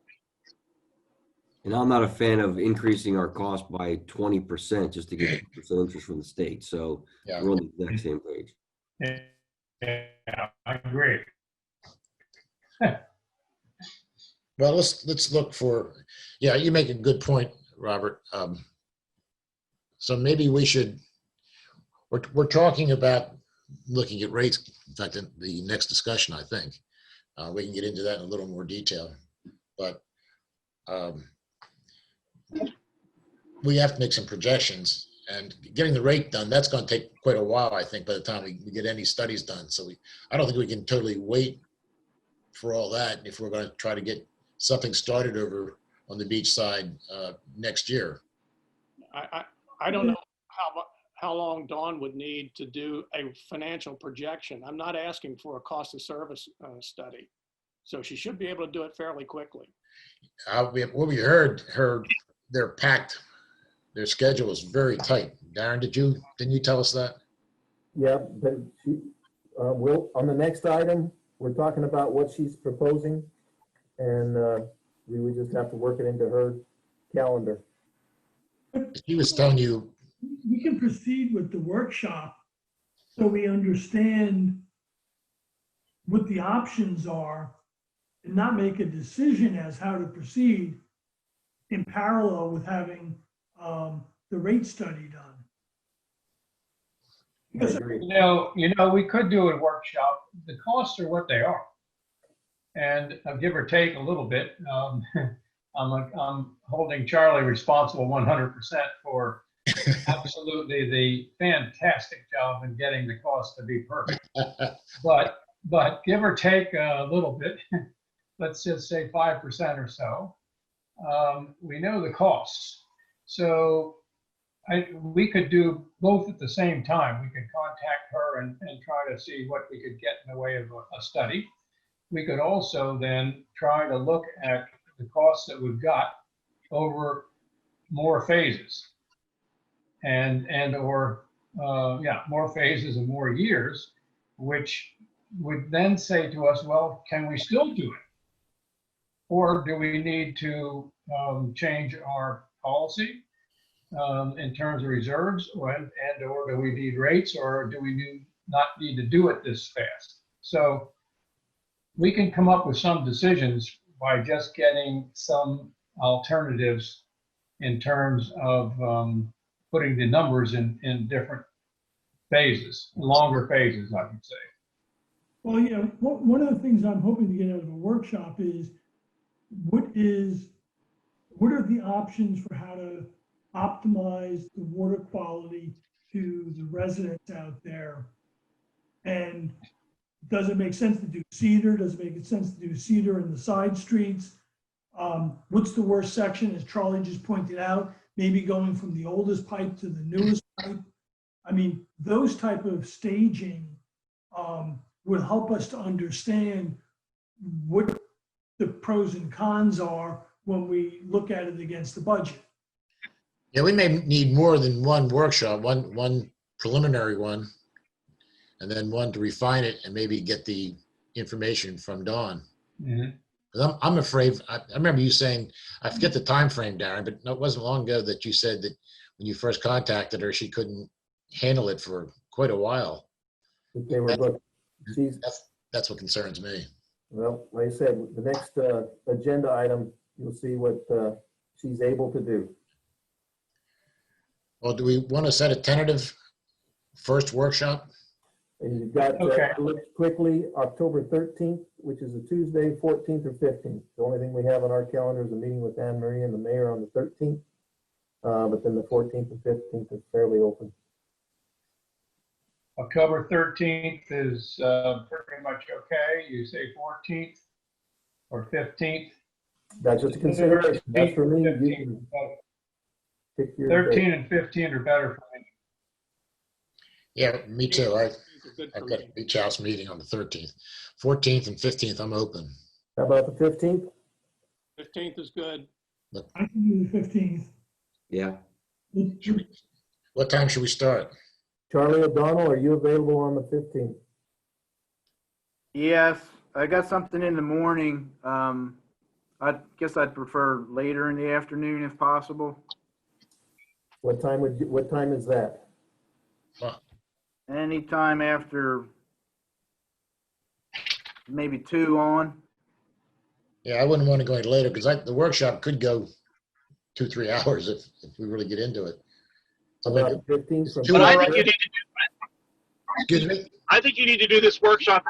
I think you need to do this workshop in the evening if you're trying to get the residents to come out for it. Mm. Well, it's going to be You a want- yeah. I understand, but when we did Bay Avenue, we did all of those workshops in the evening. But And I can tell you, I'm thinking, Ted, this is going to be more technical than anything.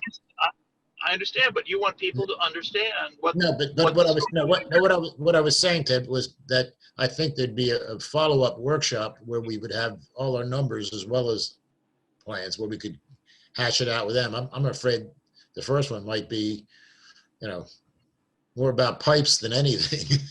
And Then why don't you move it to 4 o'clock? Maybe you can get people to come in later. I think doing it in the middle of the afternoon, you're basically excluding your client base. Well, I see this workshop as more looking at the numbers and seeing what we got in the way of numbers and how much we can spread it out. Without doing that, we won't even be knowing what kind of a workshop to have the next time. Well, So I know we want to get people involved when you're talking about side streets and what is it going to do and how can we do it and all the rest of it. But what we're trying to decide now is, do we have the money to do it at all? You can say something, Tom? I understand. I think doing it at 4 o'clock is probably compromised. I agree. The first one is going to be more technical, and the follow-on one we can do in the evening. But doing it at 4 o'clock in the afternoon, 3 hours should be more than enough. Everyone bring their own adult beverage. All right. Want to do it at 4? Just two silly questions. Is that enough lead time for people in the city to show up? Oh, yeah. And then the next piece is do we have enough time to actually put something together, that actually walks them through what we're thinking that actually makes sense? Because you don't want to give them something that we actually can't do, and everybody says, "Yeah, let's do that one." Well, Yes, We need to have some- that's a definite, yeah, we can have that ready it's ready right now, Earl. Okay. Yep. And the purpose, or I think, of the workshop is not to present full-baked solution. It's for us as the board to discuss the pros and cons of various options. And that's why we're gonna have a second workshop. I agree. I mean, I think this one is just strictly to say, here's how much it costs, and if we spread it out this far, maybe we can handle it. Or if we spread it, we have to spread it out even farther, or we're going to borrow money and so forth. I guess I'm just concentrating on trying to figure out if we can afford it at all at the moment. Okay, let's do it 4 o'clock then on the 15th.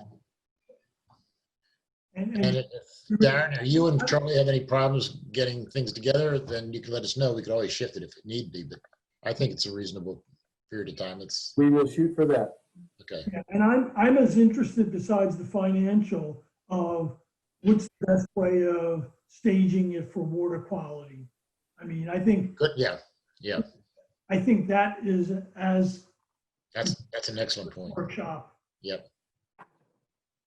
Can we go back historically and look at the complaints and where they are by rust in water and those kind of things? We will put together what we've got. Okay. That's a good point. Do you want this meeting in person or do you want it Zoom? I think it's got to be. I mean, is there any reason to have it in person, do you think? If you have exhibits? Sometimes it's something we could do upstairs. We could probably socially distance. Charlie could come. It's kind of a nice thing where you're looking at maps, looking at the pipe, etc. And then we could broadcast the rest of it on Zoom. As long as we're people everywhere, we all wear masks because we'll be bending over drawings on top of one another, but as long as we're careful. I actually think, we'd be able to present it on a PowerPoint and the drawings would be clear. We can do it in person, but we're not going to be bending over paper drawings or anything. Yeah. I think you could do it Zoom and Charlie can pull up the drawings. Yeah. Yeah. All right, we'll plan it for Zoom. All right. Okay. Thank you, guys. Good discussion. Important.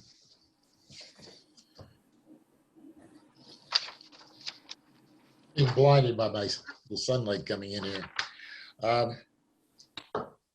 So we're into new business now. Item 13, open forum general discussion of rate review.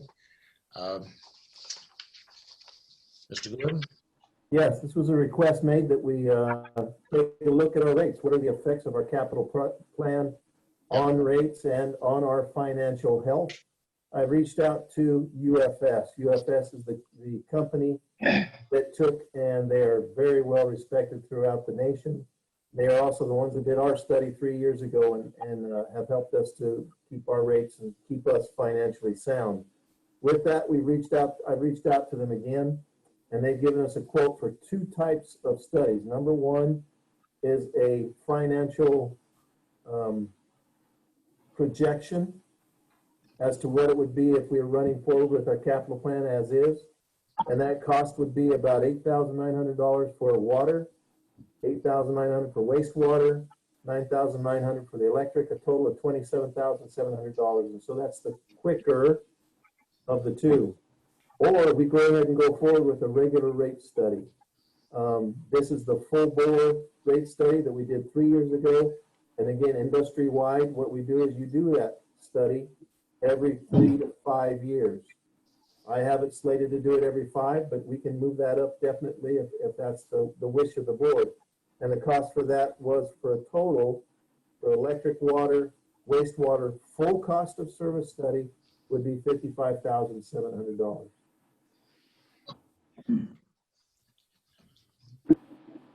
So Robert, you weren't looking for a full rate study. You were just. That's correct. I'm not suggesting we need a cost of service study at this time. Okay. I do think we need to know the impact on our current rates, what they're producing with this capital budget, because it's going to require us to use a lot of our financial reserves, even if we borrow money to accomplish it all. So would that be the $8,900 and $9,900 price, Darren? Yes, now recognize again, Press, so that it is $8,900 each utility, water, Yes. wastewater, and so the total for that would be $27,700. Yeah. And if I can add though, I think at least for the electric service, we do need, or we should consider a cost of service, because enough has changed in the marketplace relative to solar penetration and distributed energy, that it would be nice to see the impact of that on our electric rates. Because we have many, many more solar customers at this point, and to make sure that we're really covering our fixed costs from a readiness to serve charge, I think is critical. And also to look at how things are changing in the electric market relative to electric vehicles and charging and other things that are changing in the marketplace. I don't think it would address that, Tom. Well, A cost of service study allocates the revenue requirement to various customer classes. It doesn't take into account, forecasted demand for electric vehicles or something like that.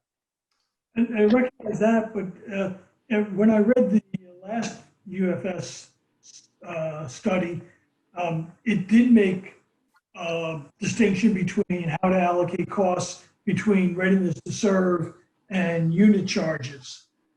And the concern is that as more people are going to generating their own electricity on site during the day, we're not getting the revenue anymore, and thereby we're still having to keep up the infrastructure to be ready to serve them at nighttime or when their solar system goes down.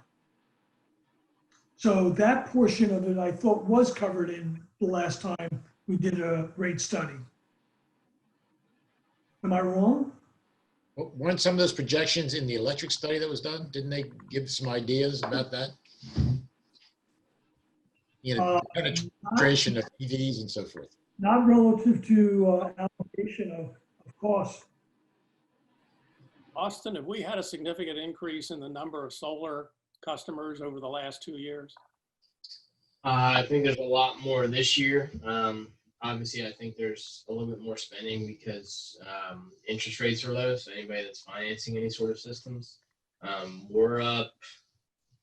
I believe we're at 0.9 MGD, or not MGD, megawatts as far as solar residential, and then that doesn't include the wind turbine, which I kind of keep out just because it's its own separate category. So, I mean, we've had probably 13 to 15 systems come online, which is, I mean, if you look at the grand scheme of things, it's probably almost 15, 20% over the course of 6 months. So it's going up, but it's not, astronomical. Do we have any idea about EVs? We really don't, because we don't, even though they come in, we've seen zero requests for increase in the transformers that serve the homes. And so we don't have any way of measuring that. I see a lot more around. Did their projections actually look at new developments coming into play as well?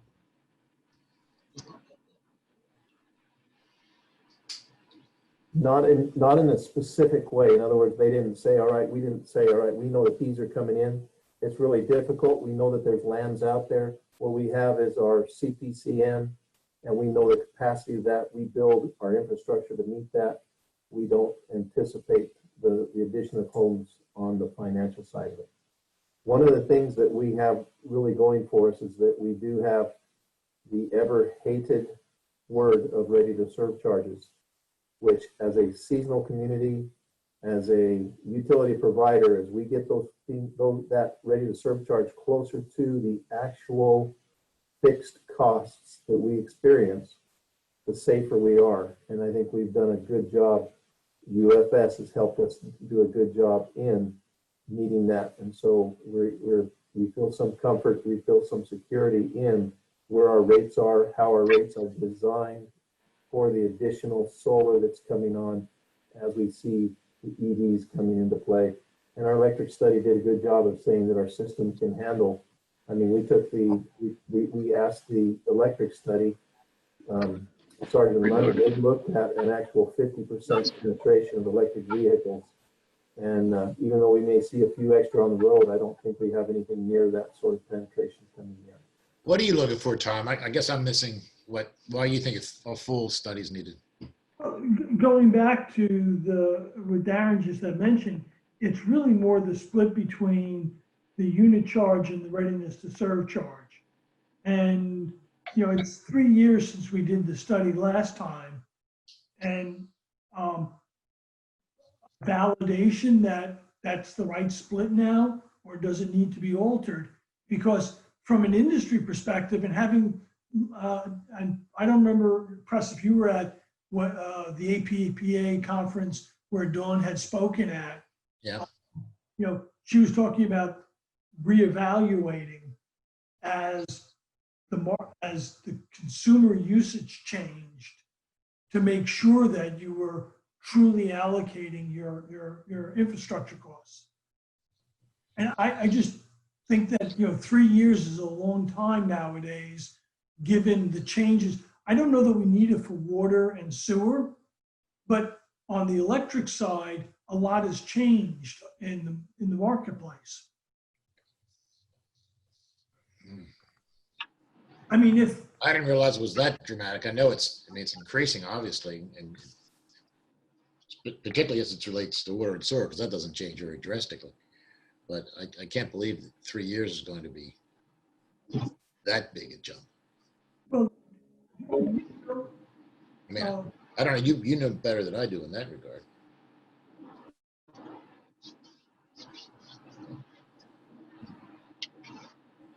Well,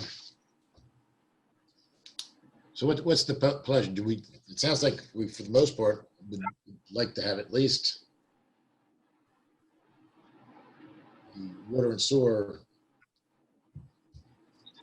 financial projections only. But what about the electric? Of course, also in sewer, we have a significant increase in the wastewater plant costs. Yeah. So that will impact, the sewer situation. Yeah, that's kind of easy to figure in, I think. yeah, that'll be covered under the financial projections, won't it? Yeah. Well, we got to make a decision here. What's the anybody? Are you making a motion, Tom, Or what? Yeah, my motion would be is to do the full rate study for electric, and we do the financial projections only for water and sewer. Okay. Is there a second to that approach? I'll second that. Okay. Any other discussion? All in favor? Aye. Aye. Opposed? Aye. Wait a minute, who didn't vote? A couple people didn't vote, I don't think. At least I didn't hear. Vote. What was the vote? Press, my recommendation in these types of situations is do a poll vote at that point. So ask each individual member. Yeah. I know Tom, obviously. Yes. Earl, what's your, I don't think that the $26,000 for the electric is worth it. okay. I Tom don't Owen? think there's that much. We could drive through Schofield and count the houses that have it. That's probably your change for most of it. I think that's a lot to spend for that. That's just my opinion. But I think the other two are well worth it. Well, I think we know how many we have in our service area, don't we, Austin? Press, just for the sake of clarity, you have called the vote, and so you need to, it's a yes or no, and then following that, you have further discussion. So for me, it's a no. Tom Owen? Well, I'll withdraw my second because now that I'm thinking about it more, I'm wondering if we shouldn't do the whole thing, or the rate study. Well, hold on, Tom, just 1 second. So just again, to keep us, keep the ship sailing forward. My understanding is the motion now does not have a second. Right. So then the floor is open to discussion or a new motion. Mm-hmm. Is there a second or discussion? Tom, sounds like it's going to die on this. I die all the time, Press. Do I have a motion regarding the others? What about the financial study?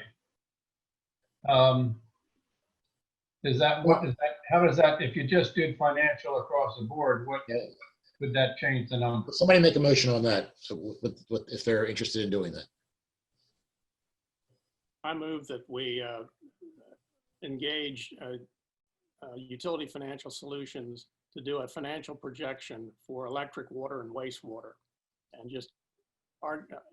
I think that we can defer a cost of service study for another year or two, but that's not part of my motion. Okay. Is there a second? I'll second that. And I'll keep it second. Any further discussion on that? The only question is that, I mean, if we defer it a year or two to do a further rate study, aren't we going to wind up spending another $10,000 because the financial projection is included with the cost of service? I mean, really, we're talking about an incremental cost from $9,900 to $25,900.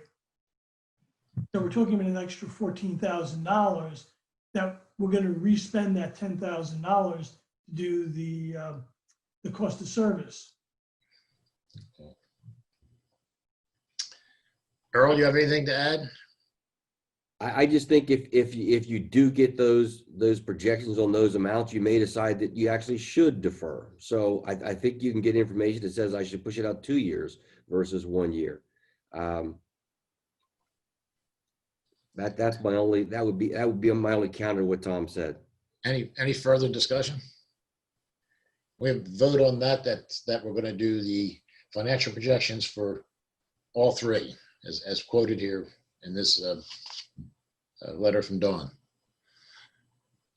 All in favor? Aye. Aye. Aye. Opposed? Okay, that passes. So I vote no, just for the record, so. okay. Thank you, Tom. All right. Item 14, open forum general discussion regarding the dashboard for financial reporting. Darren and Earl? Yeah, I can jump in if you want, Darren. I'd ask Darren to look at some ways that we can turn our data into information. And this is a screen capture from the system that we have today. So this was kind of easy to put up here. What I would ask is information from you guys. So when we talk about the, where we're going to do what as it relates to Cedar, if we had a chart that showed us here's the complaints we had by customer and here's where those customers are.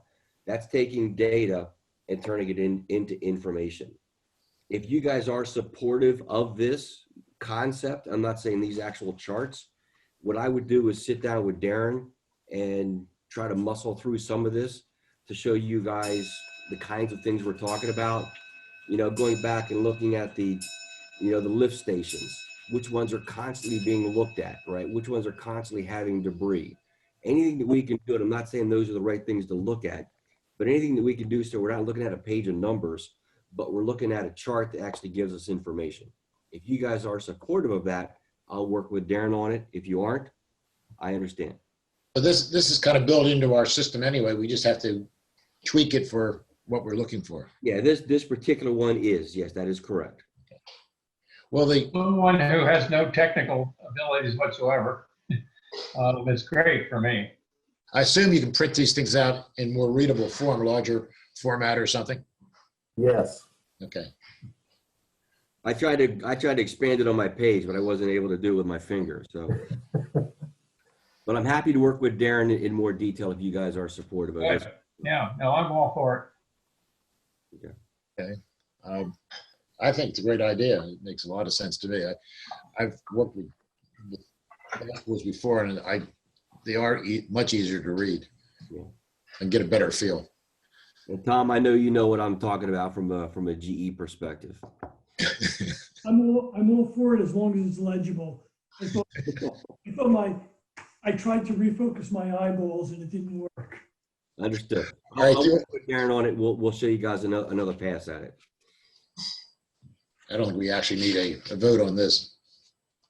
Thank you. Thanks, Earl. Thanks for thinking about this, and I think it's a great idea.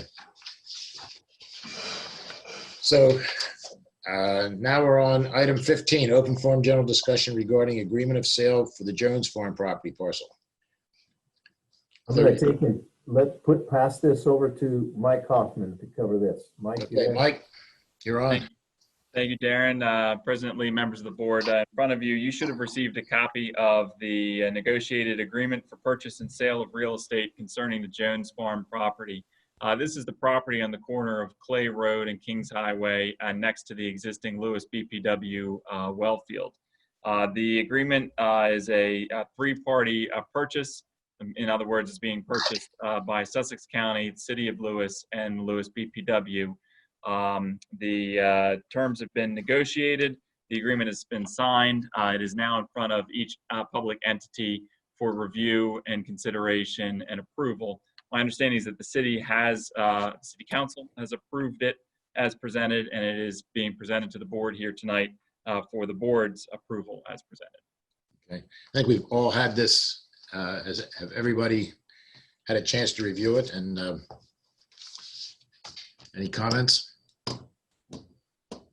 I'll make a motion that we approve the Jones Farm agreement as it is right now.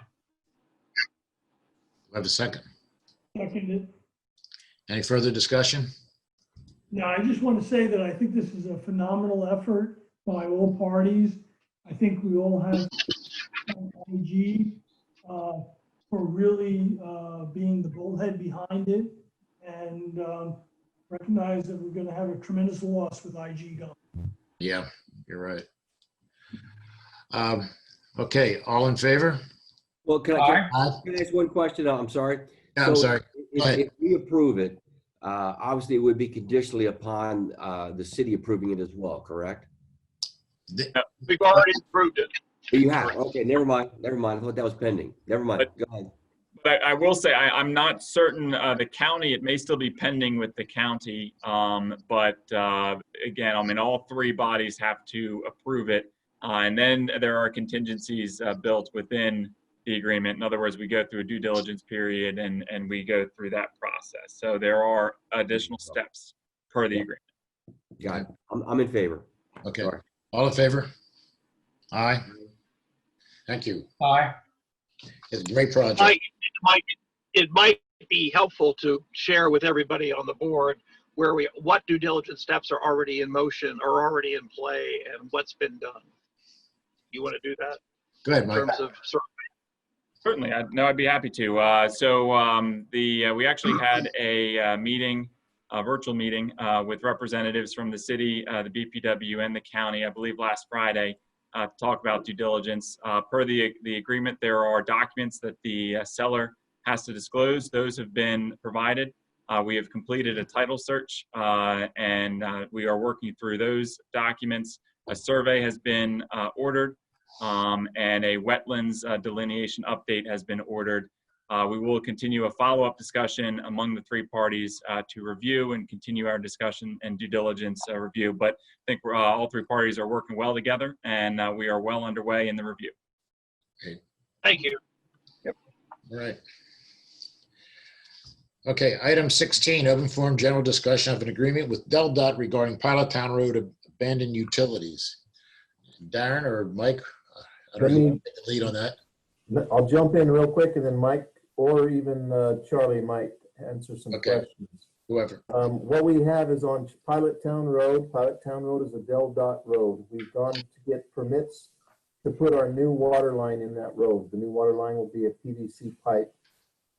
As we do so, we find that we have several pipes in the ground already. We've got in some areas a 4-inch water main that's been there since the 30s. We've got 6-inch water mains. We've got the 10-inch water main that's being served now. We also have sewer in the road. Some of it is gravity. We have sewer in the road. Some of it is also pressure line. Having said all of that, pretty soon your road gets very congested with pipe. The rules of putting pipe in the ground is you have to have certain separations between sewer pipe and potable water pipe. And so Charlie with GMB have taken and designed the direction where this pipe, the new pipe will go, the very best they can. And with that, DelDOT has a rule that says it's supposed to be as straight as possible. They've said we failed to keep it as straight as possible. And that they're worried about in the future, if they do projects, that we will have to go in and remove some of that pipe that's in the ground. That is expensive. Under current state law, it says that when DelDOT does that, the DelDOT is responsible for removing that pipe. They're saying that's not fair, and therefore they've created this utility agreement that says we as the Board of Public Works will take on the risk of future costs of removing that pipe if it's ever needed.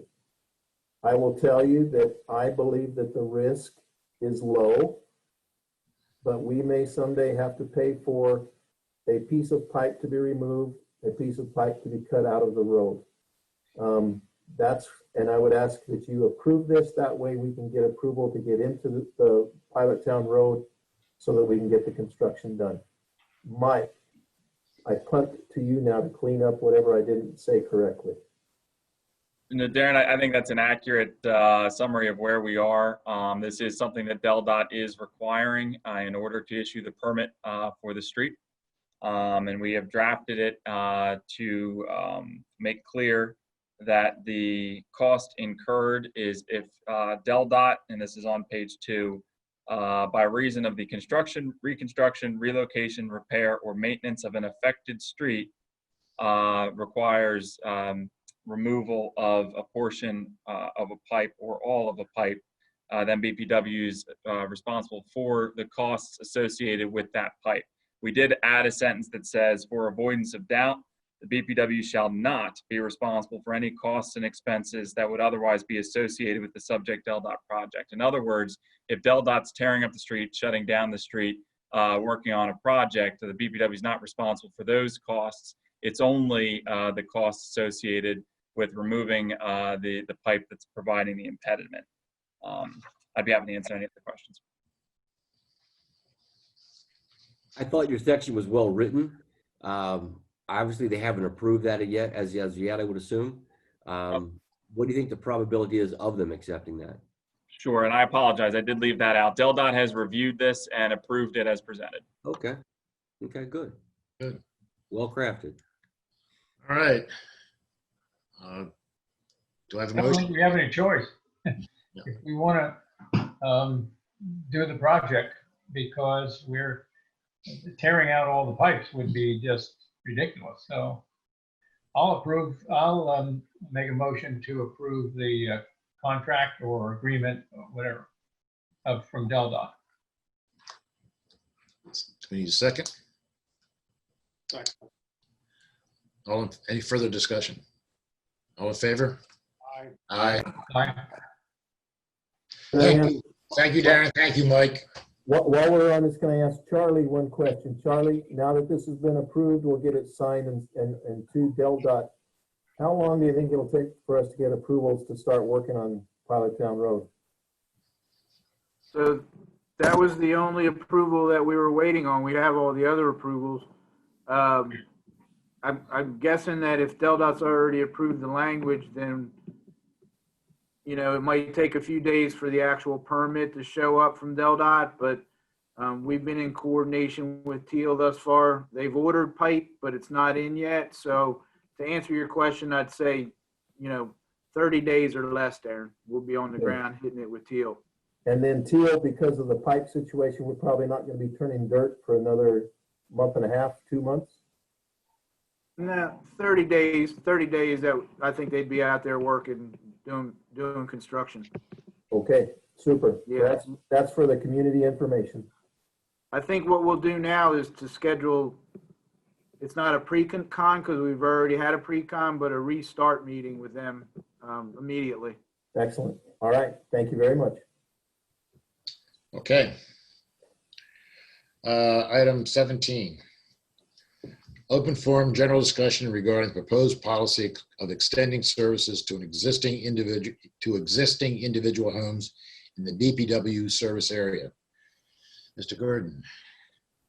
Presently, members of the board, we have currently, there's sort of 3 different groups of people that we serve, especially when there's new ground to be covered. Number 1, you've got a developer who is taking a undeveloped piece of property and put in utilities. We have development agreements and we are consistent in those policies as we did earlier with Tower Hill. Number 2, we look at subdivisions that have already been created that we can come in and give utilities to, such as Highland Acres, Savannah Place, those groups that have a homeowners association where we can deal with one entity covering a large group. We have a policy that's been established and we work with that. And I thank Mike for that. The third group are those individual homes that are not in a utility, that are not in a development, that are not in an HOA, that are not a part of a group. We have to deal with them as one by one individuals. The difficulty is that we are trying to be as economical as possible. We also have utility systems to put a main in the ground, to get it past 5 other homes to get to the one is very expensive for that one individual to do. So what I have presented to you is a quick proposed requirements for us to provide those utilities to individuals. We have a couple of locations that will be immediately impacted. One is New Road. We have about a dozen homes there. Some are in the city, some are not. But those homes could be served by us in a fairly short order. There's also homes up on Savannah Road. Those homes do not have the luck of having a sewer line in front of them, so we would have to construct something that would serve them. This is the proposed policy or procedures that I would like to have you consider for the sort of the rules for moving forward. Number 1, we would take and give a 20-year 2% loan. The 2%, we'll probably have a discussion on that. The 2%, I've taken that number because that is what we have done for both Highland Acres, Savannah Place, and that's the cost right now of getting a state loan is equal to or less than that 2%. Number 2, the cost may include will cost all engineering, impact and applicable connection fees, labor, and parts. In other words, they're still going to be paying for their share of all the costs, including the engineering. If an e-pump is required, an e-pump is an individual pump that can go onto a home, and it takes, and instead of having a septic tank, it goes into a holding tank. The e-pump takes and pushes that effluent into a pressure line to send it to where it needs to go. That e-pump would be the cost. We would take and add that e-pump into the cost of the loan, but that e-pump would become the property of the homeowner. We would not own it. They would, but we would put that into the cost of the loan.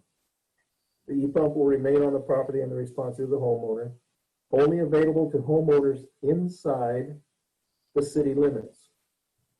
So that takes the question of anybody that's outside. They would have to become a part of the city in order to receive this opportunity. And finally, if the individual home is a part of a larger project determined by the GM, the DPW general manager, the homeowner will pay its pro rata share of the entire project. The best, for instance, is we have just finished building the Hoeing Cove lift station. We know what that cost is. They're going to be taking and going into that. They will pay a pro rata share of that larger appurtenance, where we have taken and drawn them into a certain sewer district or area, a part of our impact fees. And so we'll make sure that they pay any and all of those parts that they would be touching. These are the proposed requirements that I would ask that we would be able to memorialize or at least act upon these moving forward so that we can get those individual homes in. We would, for instance, up on Savannah Road, we would take and put in a pressure sewer line the length of those homes, and then they would be able to hook on individually to that line. And it wouldn't be, we would not require them to do it all at once. What we find is that as people are selling their properties, etc., many of them get the requirement to have their septics checked, and they won't pass. And so they need this service. And so I don't believe we would be holding this as a cost out there for long, but I think we would be providing a great service. And those people are within our sewer service area. Yeah, this, I guess, came up when we were dealing with the property on New Road, trying to come up with ways to entice people to come in. And we've done it other places, for, as Darren pointed out, for communities, but we've never done it or have a policy for individuals. So that's what brought this to light right now. But I think it's a great idea. I like the idea of incenting people to come in, and it's healthier for the environment and everybody else. Yeah. We clearly lose money on a 2% loan. I mean, that's a fact. And I know this. I know the state will give us 2% money, but they'll put a 20% lift factor on it from a cost perspective. So I like the idea. If you guys think it's the right incentive, I can support it. We are agreeing though to lose money over that 20-year period. Well, that the cost of having state money, you know, is there, but that's included in the financing because that's part of the project cost. Yeah, I'm just relating it to a comment that Darren had made. Yeah.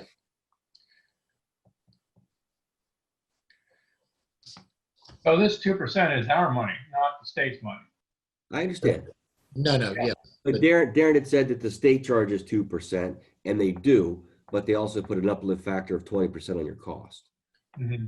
Absolutely, and I agree. So if you wanted to take and tie it into the CPI or something else, state cost plus, half a point, 2 points, 5, whatever, that's open to discussion.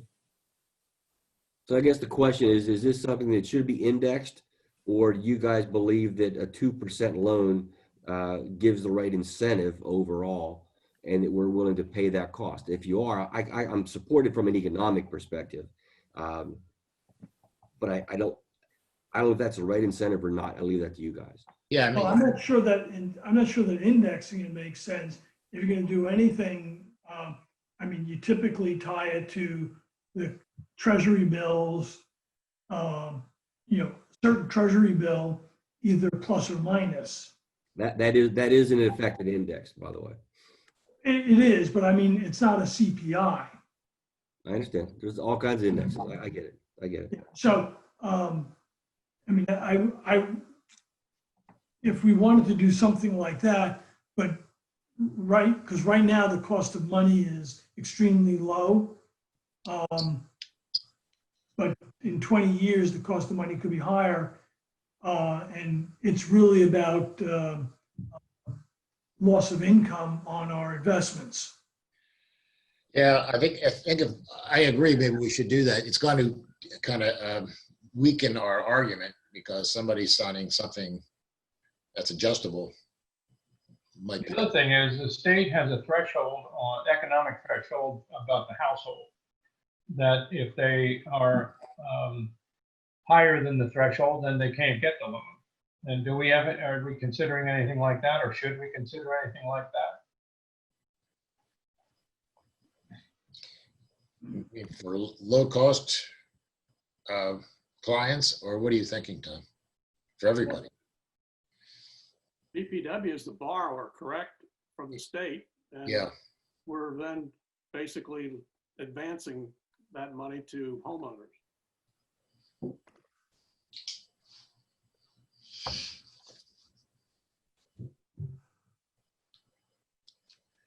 I frankly am okay with the 2%.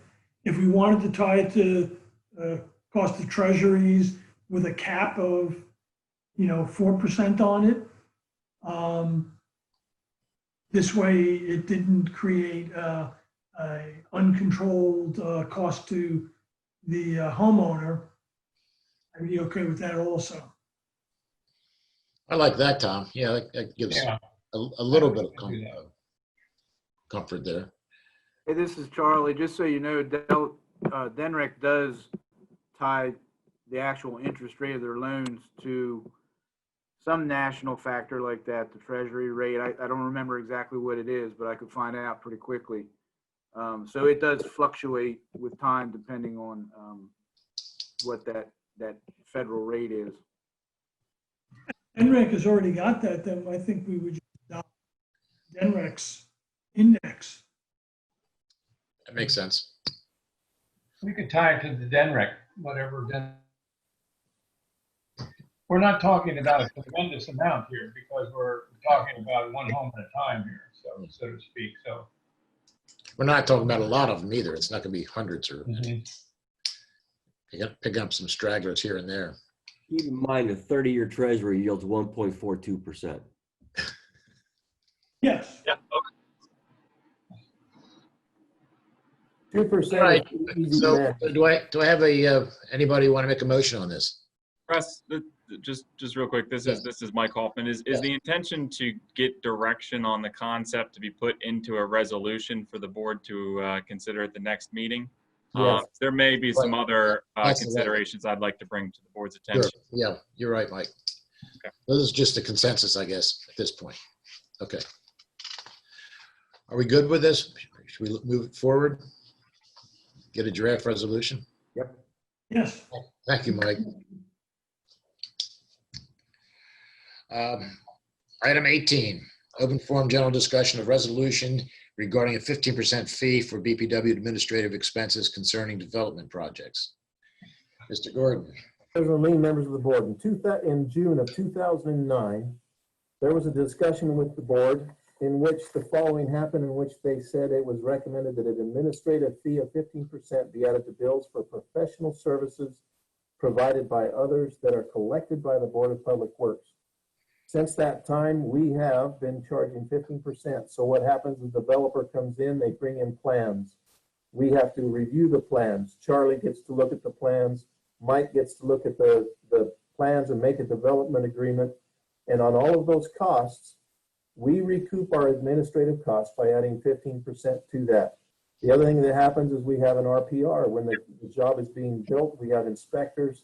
So does the city. And so as the city takes and they give the inspection fees, generally through GMB, we take that cost, we add 15%, and that's an administrative cost that we collect for our time and our efforts to maintain and manage those projects. It has not been memorialized in a resolution. I would like you to memorialize that, and so Mike has written up a resolution that memorializes this policy that we have been operating under since 2009. Mike, do you have anything to add to that?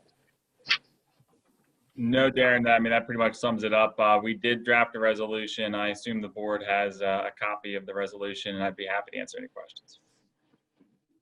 So we're just formalizing something we've been doing for a long time.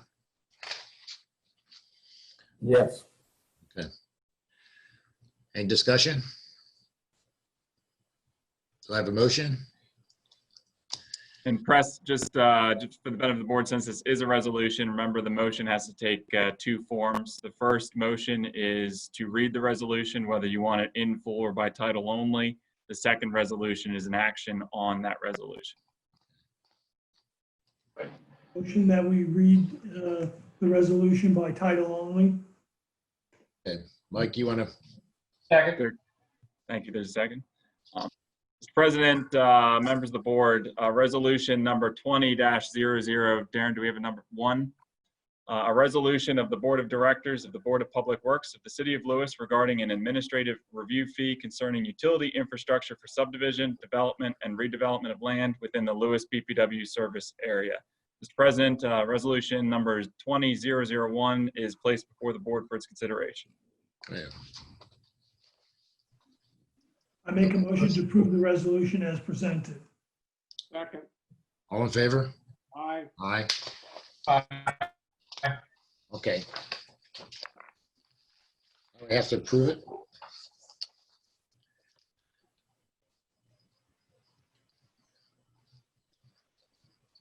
Ask for the approval of the resolution. Is That was the vote that was just taken. Yeah, but what are we voting on now, Mike? No, you did. It was already read and it was placed before. There was a motion to approve the resolution as presented. I believe Tom Panetta made that motion. Yeah. Tom Owen seconded, and then you took the vote. Oh, I thought there was a second step in it. I'm sorry. That is the second step. Okay. The first step is whether you read the resolution in full or by title Oh, only, okay. and that's what we did. All right. I was confused. Okay. Call to the public. Anybody from the public wish to speak at this time? All you have to do is raise your hand and we'll recognize you. We'll give you about 60 seconds and place your slow at the switch. Yes, I would like to speak. Okay, want to introduce yourself? Yes, my name is Jerry Peter. Okay, hi, Jerry. Hi. Go ahead. You got what? I believe I have 3 minutes. 3 minutes, yes. Okay. My name is Jerry Peter. I'm here to request the Board of Public Works promptly allow my property to be connected to the sewer system. A year ago, the board voted to provide me utilities. I promptly contracted with BPW for sewer and electricity service and paid the fees. I then proceeded with the design and preparation to build the house that included installing temporary power and installing a water well based on a DENREC permit. It has now come time to install the sewer system. My plumber requested information from Mr. Gordon a number of times without a response. Recently, I received a letter from Mr. Gordon stating that the BPW was considering not providing sewer services unless BPW provided water to the property. This is in shocking contrast to your agreement to provide utilities. I am required by law to buy BPW sewer service, and BPW has a duty to provide sewer services based on your charter and permit requirements. Yesterday, the DENREC Environmental Appeals Board held a hearing to address your appeal of my well permit. The board considered inputs from your attorney, DENREC, the Department of Justice, the Public Service Commission, who is responsible for your CPCN, reviewed your charter and the interactions of state law with your charter. Subsequently, they voted unanimously to uphold the permit. During the hearing, it was clear that the Delaware legislature needs to address issues among state law and your charter. My property falls outside the BPW CPCN jurisdiction because your water main is just too far away. Otherwise, I would be buying water from BPW. With this appeal behind us, the linkage of water supply by BPW with sewer service no longer is supportable. This matter will not be resolved until the legislature addresses charter interactions with state law. If BPW were to appeal the EAB decision, just like in the matter of BPW versus the city, a judge would likely conclude the legislature needs to address the interactions of the charter with state statutes or would direct BPW to provide the service. I believe I am being held hostage by BPW. In the fullness of time, I will be a BPW sewer service customer. Knowing that both BPW and I will be governed by the revised charter, it only makes sense to allow my sewer connection now and wait for the legislature to work through the issues. To further delay the connection merely causes me more harm and will not benefit BPW. I request the board recognize this and promptly allow my sewer connection. Otherwise, Mr. Gordon, would you please add this matter to the next board agenda? Thank you. Thank you, Mr. Peter. Anything else? Call to the press. I guess Nick's not on anymore. No. So I think, do I have a motion to go into executive session? Make a motion to go into executive session. Need a second? Second. Second. All in favor? Aye. Okay, we'll go into executive session.